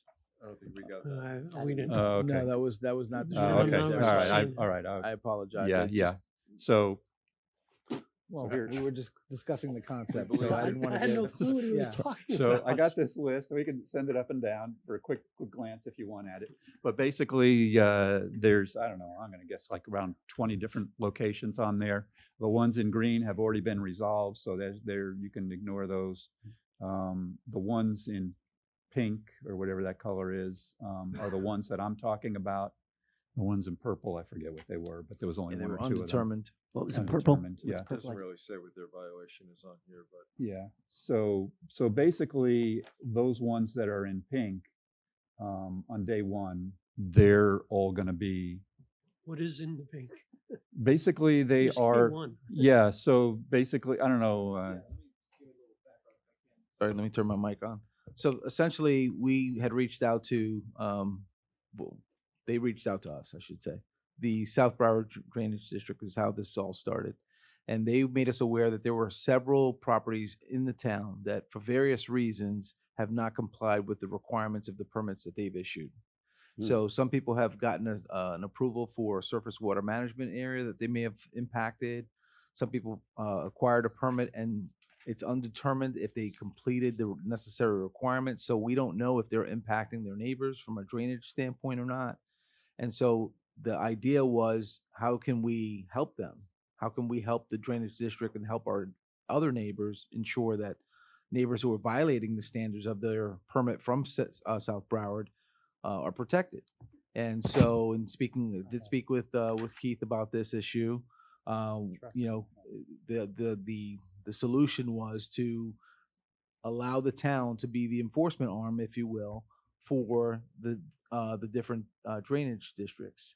So we reached out to, you know, we had a conversation with the director from South Broward, provided us this list as a representative example of what they're contending with. And on that list, there are several properties in the town where, for various reasons, there are unresolved permit issues with their agency that they don't have the enforcement action, they don't have the personnel to provide that, and they've asked us to essentially consider doing that. So this would allow this ordinance, if we were to pass it, if the council were to so choose to make that decision, would allow us to utilize our code enforcement department to, you know, to basically, not necessarily proactively, we would still be reacting to a complaint issued either by South Broward for these, but also prospectively, if we get a complaint in the future, we would still need a complaint. We wouldn't go and proactively do this. Okay. But if there's a complaint received from the South Broward Drainage District, or for that matter, from an adjoining resident that there's an issue, we could then go ahead and enforce that and basically seek compliance for that issue. Right now, we don't have that leverage to seek compliance right now. Isn't there a fundamental, let's go back to first principles. When you file for a permit, when you file for a permit and South Broward or Central Broward has to sign off on it, you shouldn't be getting your CO or whatever the final document is on that until you've satisfied the requirements of the permit, which would be whatever the drainage district is asking for. Is there no teeth that we have, like clouds on the deed, if they don't finalize permits?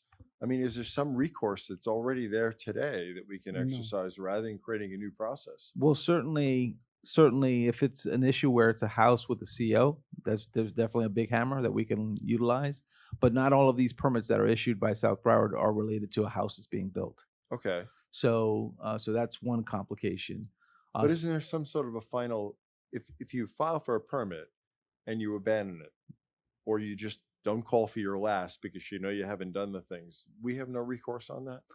Well, some of these permits, and I'll ask Rod to come up and just clarify for me, but my understanding is some of these permits are issued by South Broward and would be inspected by South Broward. If they go out there or they can't gain access to the property because the property owner is being uncooperative, right, then what do? They don't have any leverage. And that's part of what the issue is here.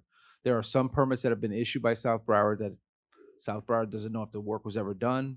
In some cases, the homeowners have not allowed them on the property for various reasons. So there's an unknown there, and we don't know if they ever did the improvement or they've kept to the requirements of the issued permit. And so that's kind of where we are. They're in limbo, and South Broward they can't proceed because they don't have any enforcement arm there. So we suspect, and I'll be quite candid on this, we have just now gone through a new director at the Central Broward Water Control District. I previously worked with him in another municipality. We're trying to establish a strong relationship there. We have not even gotten that information from him yet on that. Yeah, it could be a whole nother. Yeah, it could be a whole nother 10. It could be a whole nother 3. I don't know what that number is. This is solely, the list that you see there is solely from South Broward. So there could be more from Central Broward, but Central Broward is also a much smaller area for the entire town. So I don't know what that number might be. Tom is still there, right? No, he's not. Oh, I didn't know that. Yeah. The new director is Danny Stallone, who used to be the head of code enforcement. I know who for he the is. town. Yeah. So when did Tom leave? Oh, you're talking about probably 7 months okay. ago. All right. Maybe longer. Yeah. Thank you. Mm-hmm. Mayor, there has been residents complain. In fact, residents have come here to town hall and complained, and nothing can be done because South Broward doesn't have an arm to make them finish the permit that they pulled 5 years ago. So that neighbor is suffering because of it. And they've actually residents have come to town hall. If I'm mistaken, tell me. But they've come to town hall and complained, and there's no way to correct that problem for them. Right. So that's one of the reasons, and Russell and I's had this discussion that this was brought up. I've seen that list that you're talking about. And yes, there are a number on there. Some have been corrected, some have not. But these people have ignored South Broward Water Management District. They've ignored them. And there's nothing South Broward can do, either filling in their property or whatever it is that they've done. Yep. So, you know, so Yeah, no, I think that there should be something that we could do to help these residents. Right now, there's nothing. Yep. No, it's a valid point, Jim. That's why, but I wanted us, if nothing else, I wanted us to go into this with our eyes open. Oh, yeah. And what Yeah, we're not doing. just rubber stamp it. Not, I just saw Yeah, this no, no. appear on the agenda, I'm with you. and I think there's a ton more to it that if we're going to do this, Yeah. we need to know what it is we're doing. And we need to get the word out too. Well, right now, if a resident comes to us, we can't do anything. I understand. If That's South why Broward that's- comes yeah, to us, that's why we it's can't on- do anything. That's why it's on the Right, agenda. That's exactly. why it's there. Good. Thank you for steering it that direction. So, What have we concluded? yeah, so this is the discussion. What do we want to do with it? I guess what I'd like to do, number one, is I'd like to see what the list is from Central Broward before we vote on this. Yeah. I think that would be helpful. And then we all can think about it and, talk to our residents and see, Jim makes a great point. I mean, that's why we're doing it. That's why we're considering it. It's exactly the point that Jim made. Well, it's really a shame that you've got those residents that just say, to heck with you, and forget about the permit. And like you say, there's probably But 10 on the or other 12. hand, yeah. on the other hand, it's a shame that this is not something that we had anything to do with, Right. and yet we become the hammer to enforce Right. that, and it reflects on us, Right. and that's hey, I'm the mayor of the town. I'm concerned about our reputation, and I'm concerned about how we're viewed. So Sure. Yeah, can I ask Richard a question? Yeah. I know this is probably obscure in terms of what you normally deal with, but are you aware of I forget, what are they, 529 districts by law? Are they precluded from enforcement? Or is I this- don't know that off the top of my head. Yeah. I mean, it's something we could definitely look into, but if they're coming to us saying they don't have the Yeah, but if enforcement they're coming to mechanism- us saying, we don't have the budget. You I don't know what? if they're It's saying budget budget season season right right now. now. They don't have, Right, they don't have the enforcement action. They don't Right, have they the, don't have the enforcement arm that we have. That's not what Yeah. I'm saying. Oh, We fund our enforcement arm. We spend a lot of money on code enforcement. Are they opting to not create a code enforcement department? Because it'll cost them another $1 million a year to fund that department. If they're precluded by law, then it falls in our lap. Or maybe there's a county agency that can deal with it. But I want to make sure that they're not just saying, we can't afford it, but we should, okay? So yeah, that- no, we can definitely look into that. and Wonderful. Get back to you. I think that'd be helpful in our Yeah. discussion. yeah, no, it's a great point. Put pressure on them. Yeah. Point. Yep. Thank All you, right, Mayor. good. Well, I appreciate the discussion on it. I wanted you all to be aware and thinking about the ramifications of it. We're pushing 11 o'clock here, folks. I make a motion. Yeah, that Gary, we do you end have something now? to say? Yeah, let's I adjourn. make a motion that we end now. All right. Thank you all, folks. Thank you for coming out. Appreciate it. Have a good evening.